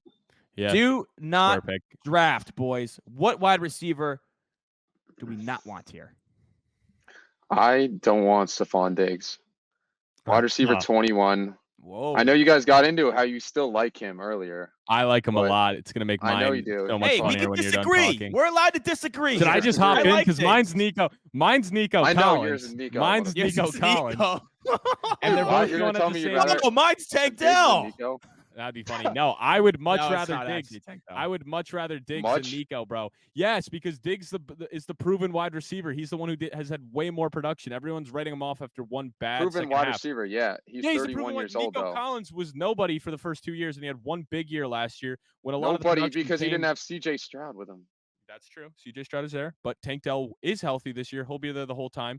Diggs is now in the picture. Mixon is a huge upgrade over Singletary, so I expect him to vulture a lot of the goal line work as well. So that'll take a lot of the touchdown upside away. And on top of that, I mean, Nico Collins is, in my opinion, maybe not a one-hit wonder, but I just hate the value right there. And I think he's going to be the odd man out of the 3 because I was going back and forth, but Tank's value or ADP is way later, and he's Stroud's guy. He's his hand-picked guy. He has his handpicked guy. I get what you mean value-wise, why you'd rather have Diggs, but I just think Nico has so much more to offer, and I think he'll emerge as wide receiver 1. And we saw Diggs fall off, and he was the main guy in Buffalo. I know they cut him off because of the coordinator change, but he went down to averaging 7.3 points per game from week 10 onward, only 42 yards per game. And Nico is the opposite. We saw him go crazy at the end of last year. So I get what you're saying value-wise, but Steph Diggs, we don't really know. We can project, but we don't know what his role is going to look like. And I don't love him. There's too many mouths to feed. He's the old guy in the room. We've seen him cause issues on sidelines and whatnot before. I don't love drafting him. I have him in Dynasty. Don't love it. Can't trade him. But I'll trade for him. All right, Reagan, what would you do? So say, because Nico's wide receiver 15, Diggs is wide receiver 21. What if you're on the clock and it's around the Diggs range, but Nico's sliding and you're staring at both of I'm them? taking Diggs. Where I'm taking Nico Diggs. still slid by I'm taking over a Diggs. round of his ADP. Like I like stick with your guns. I'm he taking sticks Diggs. with his guns. He's I still think going Diggs is Diggs. going to have the better season. I'm taking Diggs. I think Diggs will have the better season. All right. Honestly, it's a choice I don't want to have. Friendly myself wager? in. Give me that choice. Yeah, I'll do a friendly wager. Friendly wager. Put a pin in it. Diggs versus Nico. Put a pin in that. Loser has to go and demo Colin and Dave's Hoboken apartment when Deal. they're not there and deal with What the the- consequences from them after. No, loser has to I'll go take that upstairs. No, Yeah, I'll make no, that deal. Yeah, No. all right. Put a pin in it. Loser has to go upstairs it. and tell your dad to quiet down. Oh. No, not again. Not again. There's a reason Not why I've again. changed locations 3 times if you haven't noticed. Let's just leave it at that. All right. My do not draft is Drake London at wide receiver 14. I am very high on Atlanta and their offense this year, and I like London a lot as a player, but wide receiver 14 is too rich for me given the caliber of veterans that are around him that are more proven, and we've seen him do it with the same quarterback, where London, it's more of a projection. And, I think he'll definitely be better with Kirk at the helm. But then again, Kirk is 35 and coming off an Achilles. We've never seen him work together. He's never had better than a top 30 fantasy season, despite his quarterback room probably being the most inaccurate in football over the last 2 years. But this ADP for me at wide receiver 14 is just too high to take that risk. It's too boom or bust given the other options in that area for me. So I'm not taking Drake London that high. Yeah. Yeah.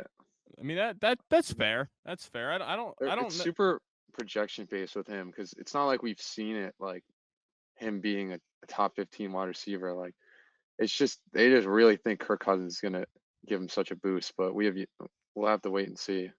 Yeah, I mean, you're buying into the talent mix with Kirk Cousins. That's exactly what it is. I mean, you're expecting him to get I mean, he's not going to be Justin Jefferson, let's be honest, but you're expecting him to become that Justin Jefferson to Kirk Cousins, where he's just over-targeting him, sometimes just fuck it, go up and get it type of guy.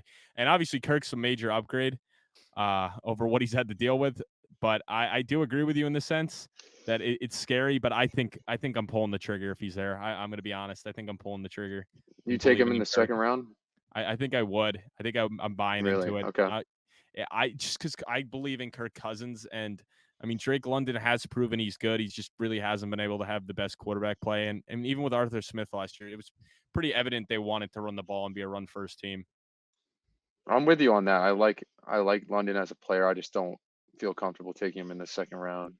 Yeah, I don't feel comfortable taking the second or third round. That's it for me. I like him as a player, and next year he might rightfully so be in that territory for me, and I could take him. But for me right now, we have a it's season too big sample of a size. risk. This is how who's I look around at it. him? Who's around him? This is who I look at it. Garrett Wilson, I was comfortable taking right there when I knew Aaron Rodgers was coming in. So if I'm comfortable with that, Kirk Cousins, who's slightly worse than Rodgers, and Drake London, who's slightly worse than Wilson, I kind of view it the same. I'm still Wilson's comfortable just with it. better. Yeah, but still, I was comfortable with doing that last year in league. So yeah, I'll buy into the hype. How did that work?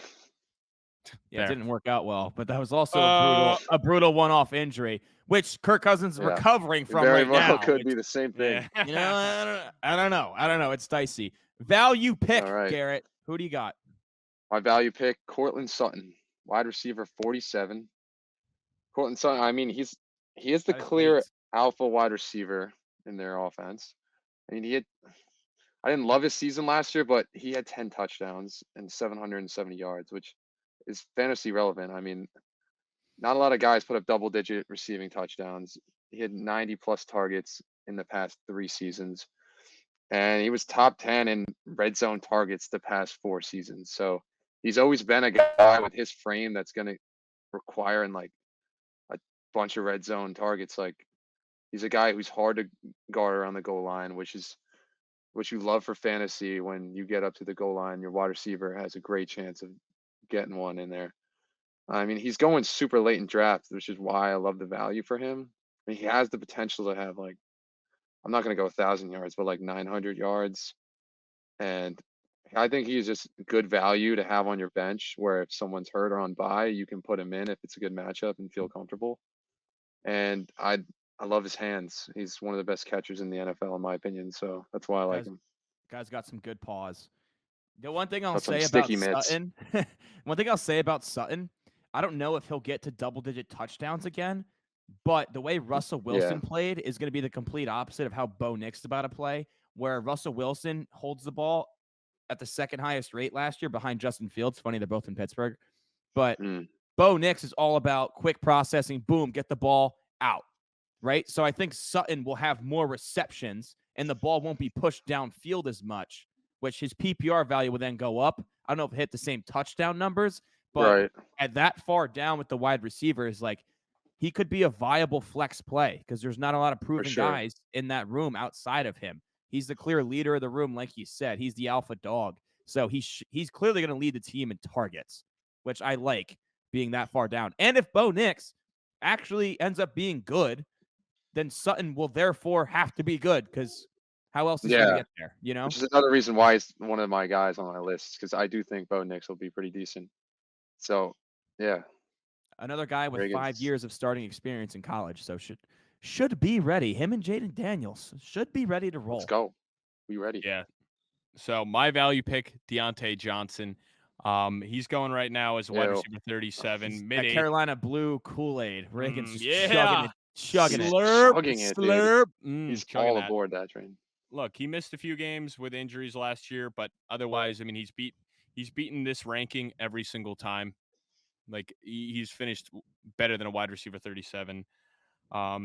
He's obviously going to be, I mean, I shouldn't say obviously, but he's probably going to be the number one wide receiver, if not the number two wide receiver for a much improved offense. I mean, I highlighted earlier with the look at the Brooks himself, the two guards and Hunt and Lewis being added. So it's much improved in that way.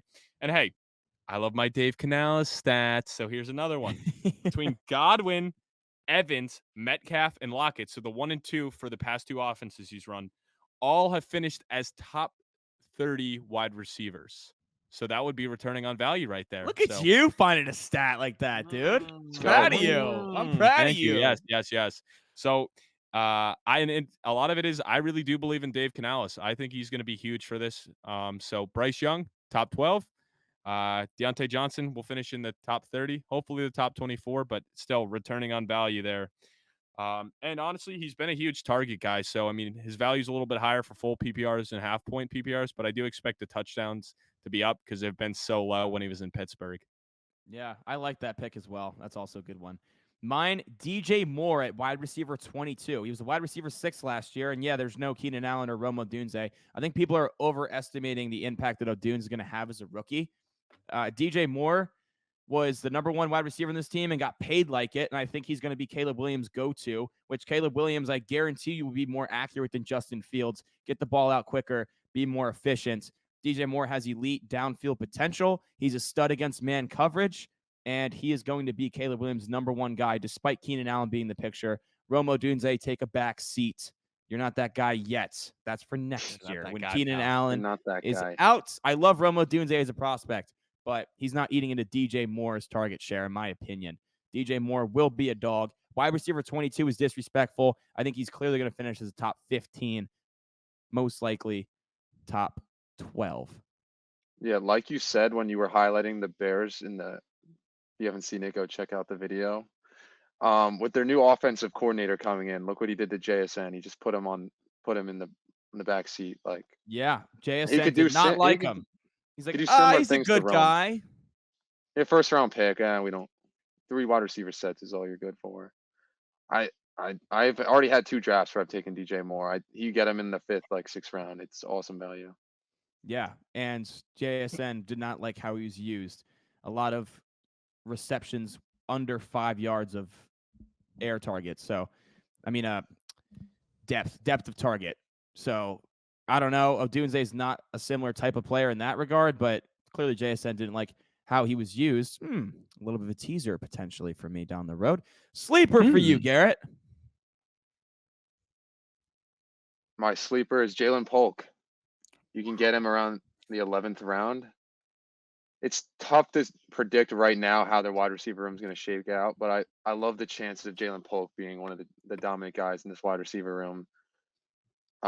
In college, he was only second behind Rome Odunze in success rate versus zone coverage. He was winning at an 83% rate.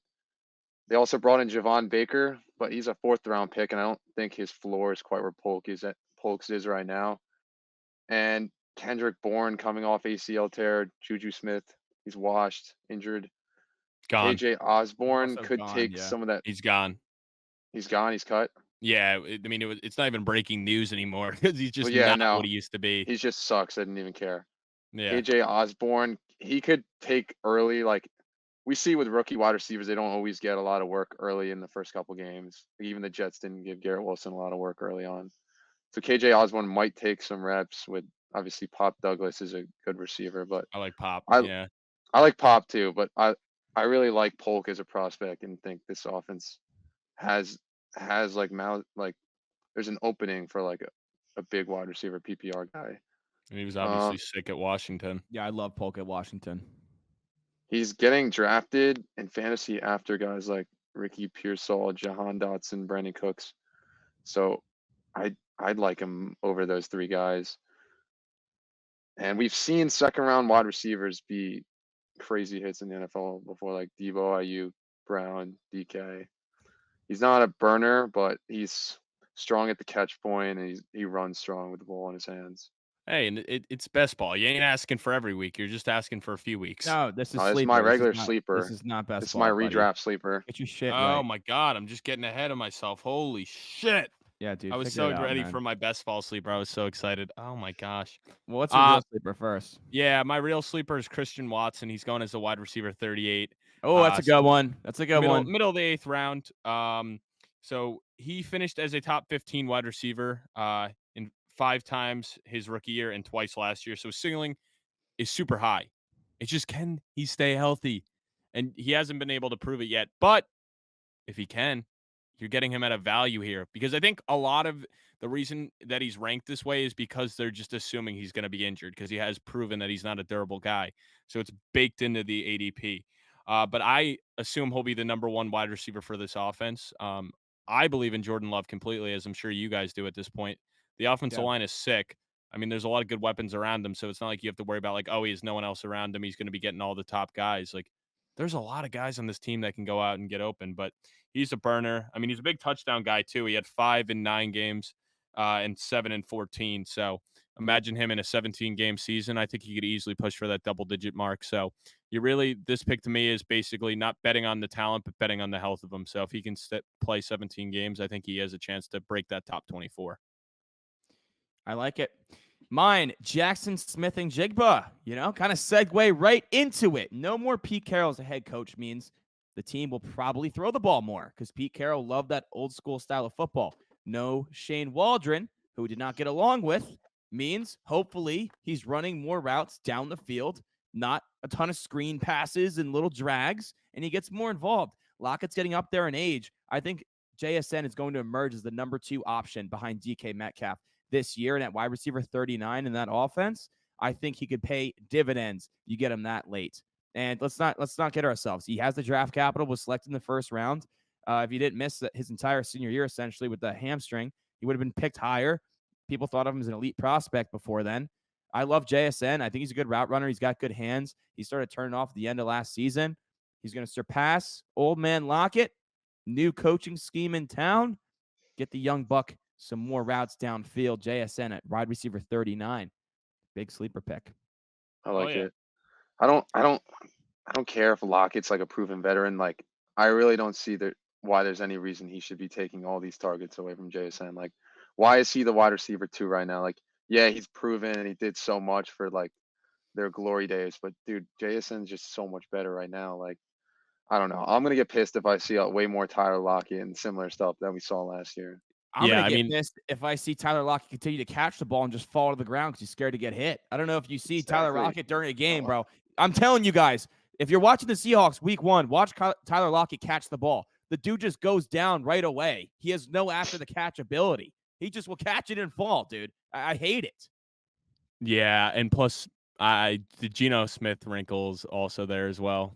Do we expect more of the 2022 Geno or the 2023 Geno? So hopefully he can get back to what he showed in 2022, because last year does not give me a lot of confidence. But Yeah, new that's a fair OC, point. so That's a fair new point. OC, things can change. I mean, obviously, this will be his third OC in 3 years, so that's another thing you don't love to see. I mean, you never love seeing that changeover, but he's a veteran, so.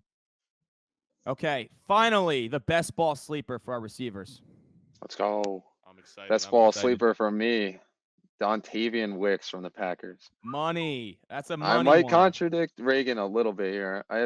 He's got the ADP of wide receiver 64, so you get this guy late. You can get him to close off your best ball draft. Put a ribbon on it. Watson is listed above him on the depth chart right now. I mean, like Reagan said, you're banking on him to stay healthy. I might not be. Watson only played 23 games in the past 2 seasons. I like Wicks as a deep threat. I think he's a route technician. And he's averaged 14.9 yards per catch. That means he's getting down the field. He's getting some yak. I mean, Love, I can always count on Love. I mean, we don't know that for sure, but if it's anything like last year, the dude was such a stud where these wide receivers are all going to eat. And I just don't love Watson's ability to stay healthy. We were talking about on a different pod how he thinks he figured it out. We don't know that. And even still, if he's healthy, I still think Wicks is going to find his way into this offense in 3 wide receiver sets. And he's going to have games where he catches a deep ball from Jordan Love that goes for like 60 yards. And then he could easily be one of your best ball options because you get 3 at wide receiver. That's why I like Wicks. Yeah, no, I've taken him in a couple leagues too. I like that one a lot. And even if Watson's healthy, I think the Packers are going to do a lot of rotating. So I think he'll still be a guy that's getting 30-40% of snaps. Like, they're going to have a lot of 3-4 wide receiver sets. They have so much depth at the position where I think these guys are going to get a lot of opportunities. So, and he's a guy that with the best ball, I mean, you only need a couple of big weeks from him, and I think he could definitely do it. My guy is DJ Chark. He is with the Chargers now. For Baby Shark. who haven't been keeping up with. He is a deep best ball sleeper. You can get this guy. He's the wide receiver 85, ADP 205. So he's going basically in the 17th round. So you're using one of your last 2 to 3 picks. His best season was in 2019. So his best days are behind him. I will admit that. But he had 225 fantasy points that year. He was a top 20 guy. But over the past 2 years, he has played in 26 games. Or I'm sorry. Yeah. No, he's played in 24 games he has played in. 7 of them. Wait, in the past few years, he has 7 top. Yeah, reread. Reread you it. know. All right. In the past 26 games, he's had 7 top 24 finishes. So for a guy that you're taking super late, he's a guy that has some boom weeks. And for me in best ball, when I'm looking late, I want guys that have boom weeks. And with the wide receiver position, like Colin highlighted before, it's more valuable. You get 3 wide receivers plus a flex. So that gives you a chance with a guy like this. If he puts up one of his top 24 weeks, which he's going to have, he'll have at least 2 or 3 this year. Then you'll plug him right in as one of your top 4 guys. He was on the Lions last week. I believe he was on the Lions. It didn't really work out. Oh, Carolina. Yeah, the year before he was the Lions. Fair. So he's bounced around a lot. But with the Chargers, it's wide open. I mean, Josh Palmer's been there. They drafted McConkey, but right now he's slated in to be one of the starting wide receivers with those 2. So he has the opportunity to become the one. I mean, he's starting over Quentin Johnston's not slated to be one of the starting wide receivers. It's those 3. So, okay. I went with Jameson Williams. I touched on it in our last podcast. He's never going to be a high volume guy, but you don't need him to be in best ball. He showed in the playoffs. He has that big play ability. Their draft capital is still there when they took him 12th overall, going to his 3rd season, finally healthy. He can score from the opposite end of the field twice in one game, and there you go. That's all you need. And he could do it on the ground, which we saw in the playoffs, or on a deep ball through the air, which we also saw. I think Jameson Williams, this is his last chance, man. Come on. He's got to pay dividends at some point, right? Picked 12th overall as a stud at Alabama. He's got the speed. He's got the big playability and a high-powered offense. It's going to be indoors virtually all year. Jameson Williams, get more involved in the offense, some trickery, I love him in best ball, dude. I think he can go for 150 yards and 2 touchdowns in a game on maybe 3 touches, and you're fine with that. And you can win your week because of Jameson Williams. He is one of those like perfect best ball wide receivers where him and I love the Chiefs wide receivers for best ball, like guys that can take the top off. We saw it at the end of the year in the playoffs. Like we saw what he was starting to become. So I like JMO. I like his potential. Let's go. Yeah. No, Yeah. you can't go wrong with that at all. All right. All right, guys, you ready for tight ends? To wrap it up, the tight ends. Wrap it up. Garrett, who's your guy? My guy, I don't care if I'm a square. It's Trey McBride, tight end 3 last season. Or tight end 3 this season. It's coming in at tight end 9 finish last year. Easiest strength of schedule for tight ends in the league. Obviously, he burst onto the scene last year. Reagan's gone into it on the pod. He had 81 catches for 825 yards, 3 touchdowns. I'd like to see the touchdown numbers go up, but with Kyler coming back, you'd assume that he'll get a chance to maybe get like 5 or 6. Who knows, maybe more. I mean, I think the addition of Marv actually helps him a lot because it keeps defenses honest. They have a true wide receiver 1 that they're going to have to worry about, and it's going to leave him open over the middle of the field more. He's going to be Kyler's safety blanket. I just think like round 4, it's early for a tight end, but I'd let the other guys go ahead and draft Kelce and Laporta. And I'll be very happy taking Trey McBride. Oh, Reagan, yeah, this is your guy. So are you going the same route? Your guy. No, I let him have it. I mean, I love Trey McBride, but and I do genuinely think he will be the tight end 1 this year. I even sprinkled, like I said, for him to lead the league in receptions. Facts. I think it's very possible. I'm expecting a big year. I think double-digit touchdowns is very well in the realm of possibility. He's going to put up one of the best tight end seasons we've seen in a while for fantasy. So I'm all aboard the McBride Express. That's crazy just because we're coming out of the prime of Travis Kelce. Yeah. Oh, yeah. Oh, just be ready. Like just one be of the best seasons we've seen in recent memory. Like Travis Kelce just had 7-year stretch of the best we've seen. Oh, I know. Well, what happens when Trey McBride starts dating a famous pop star? What are they going to say then? Yeah, what are they going to say then? They're not like us. He's going to boom. Oh, he gonna boom. He gonna boom. But yeah, my guy is Dalton Kincaid. He's going as a tight end 6. So late 5th, early 6th round. But after week 7, he was the top 12 tight end in 8 out of the 12 weeks. This guy saw snap percentages as high as 90%, which you love to see. Was Tavon Diggs gone? I mean, that number 1 target for Josh Allen, who's, throwing the ball around the yard, not afraid to throw an interception, throw a ball, let his guy go up and get it. Big role to be filled. So I think Kincaid can be that. And even with Knox there, I mean, Kincaid can play a lot in the slot, so I'm not worried about that for those of you who are like, well, Dawson Knox missed some time. Kincaid's playing, I believe, at least 70% of snaps in the slot right now. Yeah. We've seen so they're going to coexist together. So I'm not worried about that at all for the people that want to bring up the Knox aspect. So it's kind of a steal. You're almost getting a wide receiver you could play at tight end, which is funny.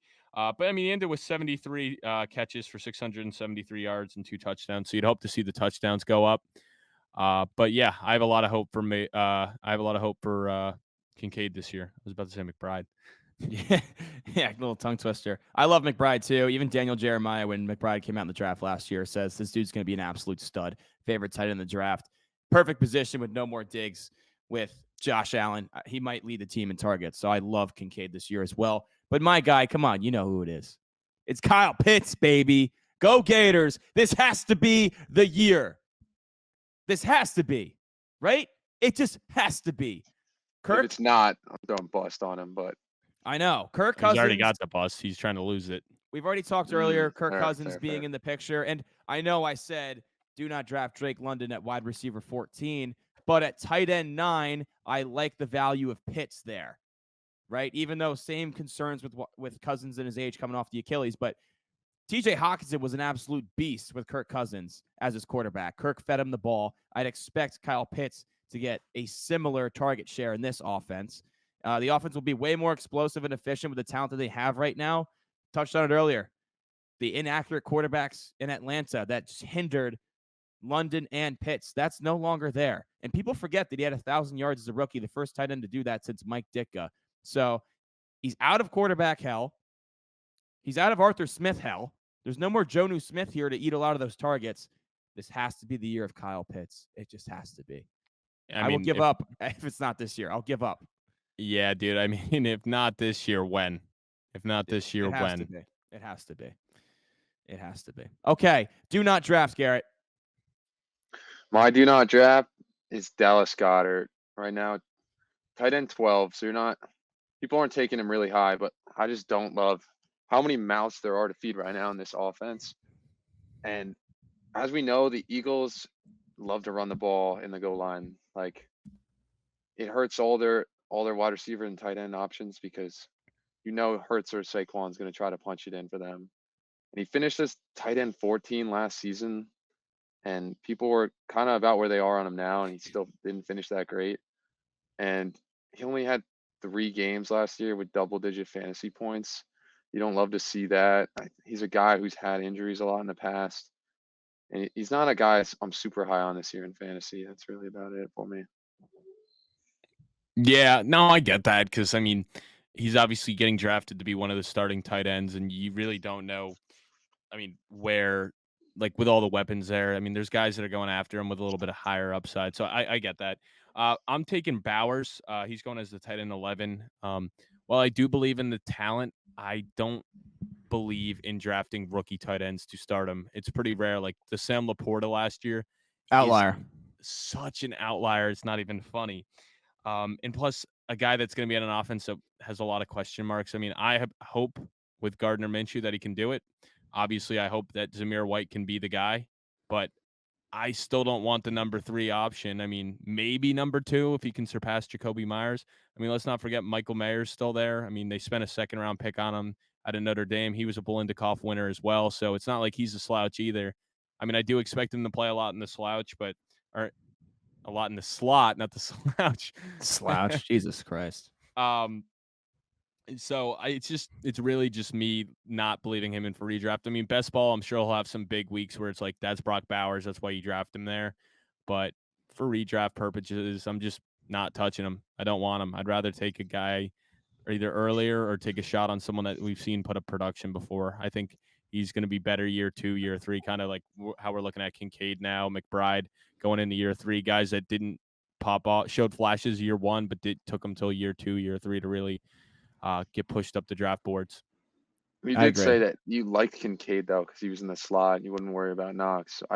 That's kind of how I feel about Bowers, though. I think he's going to be like, yeah, but one has Josh Allen and one has Gardner Minshew. No, it's fair with that. Devontae Adams one has also Devontae on the Adams, Raiders. yeah. And also it's just, we like, I mean, I never like to assume, like, he still needs to prove it, like, it's kind of like everyone's like drafting Marvin Harrison in the 2nd round. Like, until they go out on the field, you can't just assume they're going to be a stud and it's going to translate to the NFL. Yeah, which I almost had Marv as my do not draft. Do you think they'll use him in any packages like they did in Georgia where he can run the ball?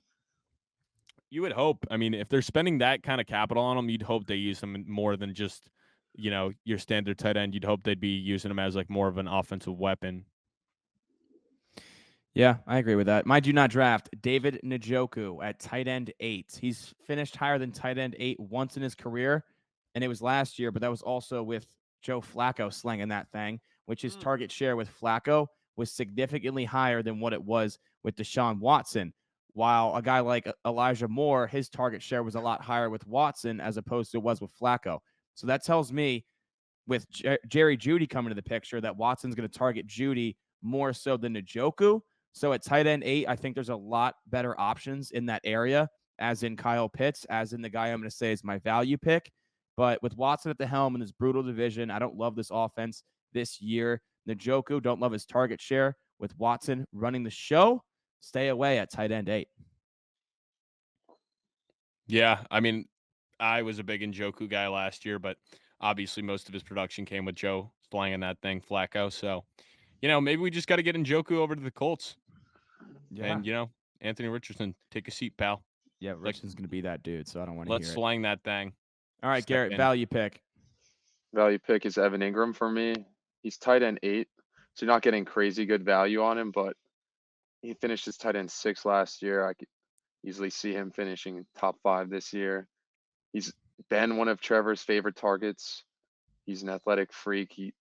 Once he got to Jacksonville, he finally hit like that ceiling that he was drafted, like first round tight end. We said most of them don't hit. Him just took him a little longer. I mean, he was tight end 4 last year in fantasy points per game. He was rolling in 143 targets with 114 catches. So the guy's been a PPR monster. He nearly had 1,000 yards last year, 963. It's tough to say if that can get much higher, especially with the new weapons they brought in. So I don't see that getting any higher. But even if that's his floor, around there is like 900 yards with 100 plus catches. Like, I love that for my fantasy tight end. My only concern with Ingram is I don't believe he's had more than 7 touchdowns in his career, and that was his rookie year. Even last year when he had that many targets, he just doesn't have the touchdown production. It was a lot of like hitches and shit over the middle of the field that didn't have a big target depth. That's my only concern with Ingram, but I love Evan Ingram as a player and as a person, but I don't know if he's going to eclipse the touchdowns, which if he does, then absolutely he can be a top 5 fantasy tight end. Yeah, I like him as a player. I don't know him as a person, but I wish. I met him. Oh, all right. Fair. That's what I wanted. I didn't know if I was trying to segue into maybe a little story. Oh, time. yeah. No, he's cool. When Jared had his Make-A-Wish thing at the Giants facility and we were just having lunch, it was just me and my family, and Evan Ingram was the one player that came over and sat down with us and had lunch, and he was just a down-to-earth, genuinely good dude that took time out of his day to make our day better. So love Evan Ingram. We'll always root for him. Very nice. Very nice. Love it. So my value pick is Dalton Schultz. He's going as the tight end 14, but he's finished as a top 12 tight end each of the last 3 seasons. So that's awesome. I know they added Diggs. I know Tank Dell will be healthy, but I don't think that's going to affect him. And also Joe Mixon being there as well. But I don't think that's going to have an effect on his role, especially with the tight end landscape being so bad. I mean, there's not many guys that finish in the top 12. He's going to be a guy that's going to be super consistent. I mean, he had 59 catches last year for 635 yards and 5 touchdowns. I think he'll kind of be more of that safety blanket. But he's just a safe pick to me. I mean, I don't think he's going to have crazy boom games at all, but I just think at 14 he should be a starting top 12 tight end for fantasy. So I would take him over a guy like Goddard that you highlighted earlier and a guy like Brock Bowers that I highlighted earlier. I would as well.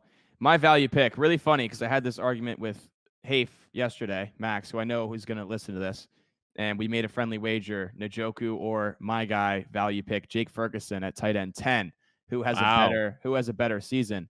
I went with Ferguson. I think Ferguson has top 5 upside, given that he's the clear number 2 target. Don't give me that Brandon Cooks bullshit. Clear number 2 target in this offense behind CeeDee Lamb. He was tight end 9 last year. I think he can get even higher with another year in the system, another year under his belt. And Dallas didn't really add many threats for targets right now. And Dak Prescott was on fire last year. I know Garrett said don't draft him, but I think you're fine with Dak Prescott. And if CeeDee Lamb were to go down, well, Jake Ferguson's your number 1 guy in that offense now. So I think at tight end 10, he has top 5 upside, being the number 2 in what should be a high-powered Dallas offense. And I would easily take him over David Njoku. Easily. And just to put a little would too, yeah. I mean, he is also dating one of the Cavender twins, so I mean that's got to do something, right? Oh, that means shit. I hate to say it, they might win the Super Bowl now. We just saw what happened with Travis Kelce. So he was dating her last year, though. You can't pull that card. Oh, okay. Well, plus, I mean, he's gonna have a good he plays for Dallas. I think you just have to change teams first to really have a chance. If he changes teams, he's gonna win a title. So what? That was you and Max were debating who would have a better season, Njoku or Ferguson. Yeah, and I went Ferguson. He went Njoku. Friendly wager. It's interesting because Njoku's just such an athletic freak versus Ferguson. He is. He's a better athlete for sure. Ferguson is a freak too. Some guy. He is a freak. I've seen him hurdle some guys. His blocking is also insanely elite. It really comes down to how good is Watson this year, in my opinion. That's that's the outlier for me. We know Dak's going to be good. Yeah. But what is Watson going to look like this year? Because if Slang and that thing was there, I'd be like, you're crazy, and Njoku's going to clear. I love how we have a couple Slang that things, and it's Nick Mullins and Joe Flacco. Boys. Dude, because they ain't afraid to throw the rock. Sleeper, Garrett. Sleeper, Tyler Conklin, tight end 19, the New York Jets, my New York Jets. He had 600 yards Homer last year. pick. It's, I'll live with it. Had 600 yards last year, 60 catches. Horrible quarterback play. No one needs to relive that. Obviously, we know Rodgers going blah, blah, blah, but Rodgers loves to target his tight ends. In 2020, with Rodgers' MVP year, Robert Tonyan had 11 touchdowns. He's always had like a relevant tight end in his offenses throughout his career. I mean, Mike Williams has had injury concerns. There's Malachi Coyle's a rookie. Xavier Gibson's second year undrafted free agent. There's not a lot of proven like other options in this offense, especially if Mike Williams is going to come off to a slow start because he's coming off a big ACL injury. I think he could be valuable. You could be a guy you have on your bench and spot start here and there, or like if you have an injury, you can feel comfortable having him in. Yeah, no, I mean, as a Jet fan, I definitely like it, and obviously we saw what he did with Robert Tonyan that one year where he came out of nowhere. So, and obviously Conklin's had some success in Minnesota. So at 19, he's definitely a sleeper. My guy is Freiermuth, Pat Freiermuth. I'm taking. He's tight end 15. The Muth hopefully is getting loose this year. Oh, I hate that pick. I actually hate that pick so much. The Muth is Luth. What did you say? I'm not high in that. I said I hope the Muth is getting loose this year. But yeah, the loss of Deontay Johnson without any replacement. I mean, that's kind of the biggest thing. I don't fully believe in Pickens to just become this target machine. So somebody's gonna have to fill that role, and I think it could be the Muth. I think he's gonna be a huge. Hold on, the Muth burned a lot of people last year. He only played 12 games and finished as tight end 30. He was good as a rookie. If you let me get to that, instead of having me do these tongue twisters out here, he was the tight end 8 and tight end 13 prior to that. So it's not like we haven't seen him have success. But there's just not a lot of competition there. And they didn't bring in any tight ends. I mean, it's still the Hayward brother and who's that big bastard they got from Georgia a couple years ago? Darnell Washington. Or Darnell Washington, yeah. So, I mean, neither of those guys are, like, fighting to take his job. I mean, Washington's more of a blocking tight end, and Hayward's, like, the backup tight end. His upside's not very high. So, he's going to be the number 2 target for whether it's Russ. And then if it is Justin Fields, that makes me even more excited because we saw what Cole Kmet did last year with Justin Fields. So, yeah, he's a sleeper, man. I'm taking him. I'd take him over most of the guys I already listed. Like between Goddard and Bowers, I'd take him over them. Okay. I went with take him over Bowers? Yeah. Because we've seen what he could do. I mean, he's been the tight end 8. And also it's just over Bowers. And I expect the Steelers to be a better team. And at least it's like, oh, well, if Russ doesn't work out, they still have Justin Fields. They have 2 lottery. Because one of those lottery picks has to work out, right? I mean, you can't buy 2 scratchers and win nothing on both, right? No, trust me, you can. It happened to me last week. You can. My sleeper, I went with Taysom Hill at tight end 18. He's finished as a top 12 fantasy tight end in 3 of the last 4 years. And like early on in the season last year, he wasn't really being utilized very much, but then they started to use him, especially in the red zone. And their red zone efficiency went through the roof. They scored a lot more touchdowns. He is touchdown dependent. I get it. But with Kamara's decline and Carr not the greatest quarterback, and he struggled in the red zone, bringing in Taysom Hill to run some power football, a little wildcat, it worked out a lot. I think he's a solid tight end too. Yes, you're banking on tight ends, but at this range for tight ends, you really are banking on touchdowns. So for me, I'm going to take the track record of Taysom Hill. He's been there for a while. He's done it. Top 12, 3 of the last 4 years. I think that's worth a shot as your tight end too. Going tight end 18 right now. I knew you'd like that one, Reagan. You love Taysom Hill. Yeah, no, you're a Taysom Hill guy. Yeah, I mean, is still the same coaching staff from last year, so and it worked the second half of last season. So why not start this season implementing a similar approach? Yeah, I mean, he's definitely a guy that's cheeky for best ball as well. Just with that, he might get 2 goal line touchdowns and at the tight end position. I mean, that may end up being the number 1 tight end that week just because this guy didn't even get a catch, but he had 30 if he plays quarterback yards. that week. Yeah. No, I mean, cheekily get the. No, I know. But even if he's playing the tight end, like he might get 6 carries for 30 yards and 2 touchdowns, and that's 15 fantasy points right there. And you can always throw a touchdown. And certain weeks, that is the number 1 tight end. That's how scarce the position is. Like we're debating guys that are going to end up averaging 6 points a game right now. I know. I did my sleeper, but very well could have played for best ball sleeper as well. Yeah, Speaking oh, of such best a ball unicorn, sleeper, bro. get into it, Garrett. The best ball sleeper to wrap up Colin the pod tonight. Colin says he loves touchdowns from his backup tight end. I got Isaiah Likely coming Yes, in at dude. It's my tight end guy. 18. This guy catches touchdowns. When he was the starter last year at the end of the year when Andrews was out, 5 Dog. touchdowns to end the season. That was just in the back half. Won Like me a title. when this guy gets the opportunity, he's been a monster. He finished top 5 for tight ends in 4 of the final 5 games. When he was starter, obviously, should see a lot more formations where he's on the field after what he proved he can do. 100%. And like he proved that like him and Lamar have great chemistry. He's a young guy still. And I'd be pissed if I don't see him in more packages on the field. Like, yes, Mark Andrews is such a beast, but I want to see a lot of 12 personnel with both of them on the field. 100%. And Because that wide receiver room Andrews, doesn't have a lot of proven guys right now. no, they don't. Andrews could miss time too. For best ball, I mean, if you're taking 2 tight ends and you can get this guy late, like, I don't know. I like him. He's got the touchdown value too, which you were saying you love. Yeah, I love mean, the I find pick. it hard to believe that he's not more involved this year. I mean, he was too good down the stretch, so they're gonna have to find ways to get them both on the field at the same time. So Got it. I mean, I even think it's possible that they both end as top 12 fantasy tight ends, even with Dude, neither getting if I'm a injured. team that doesn't have a tight end, like I'd be trying to trade for this guy.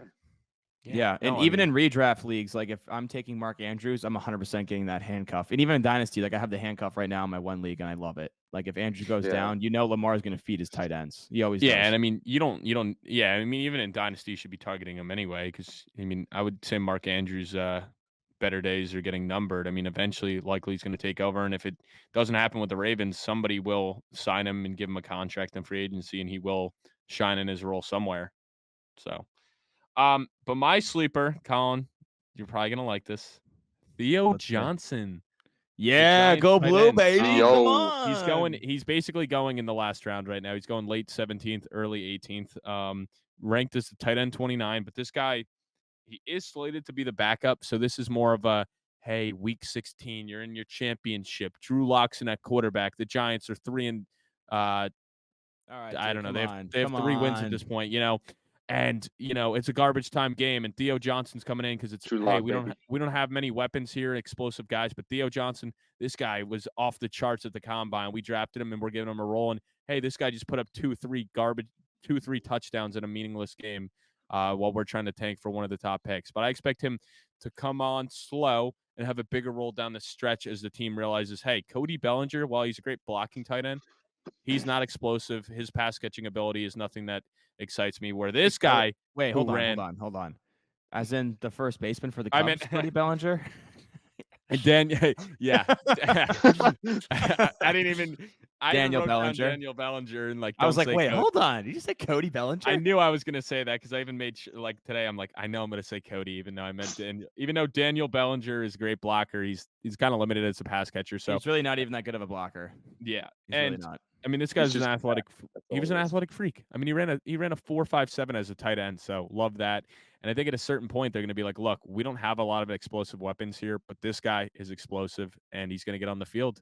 And what do you like more for best ball? Explosive guys, and that's what he is. So that's my sleeper for best ball at Yeah. a tight end spot. I love Take the him as pick. your third tight end. Take him Yeah, as your third. Don't make him your second, but your third.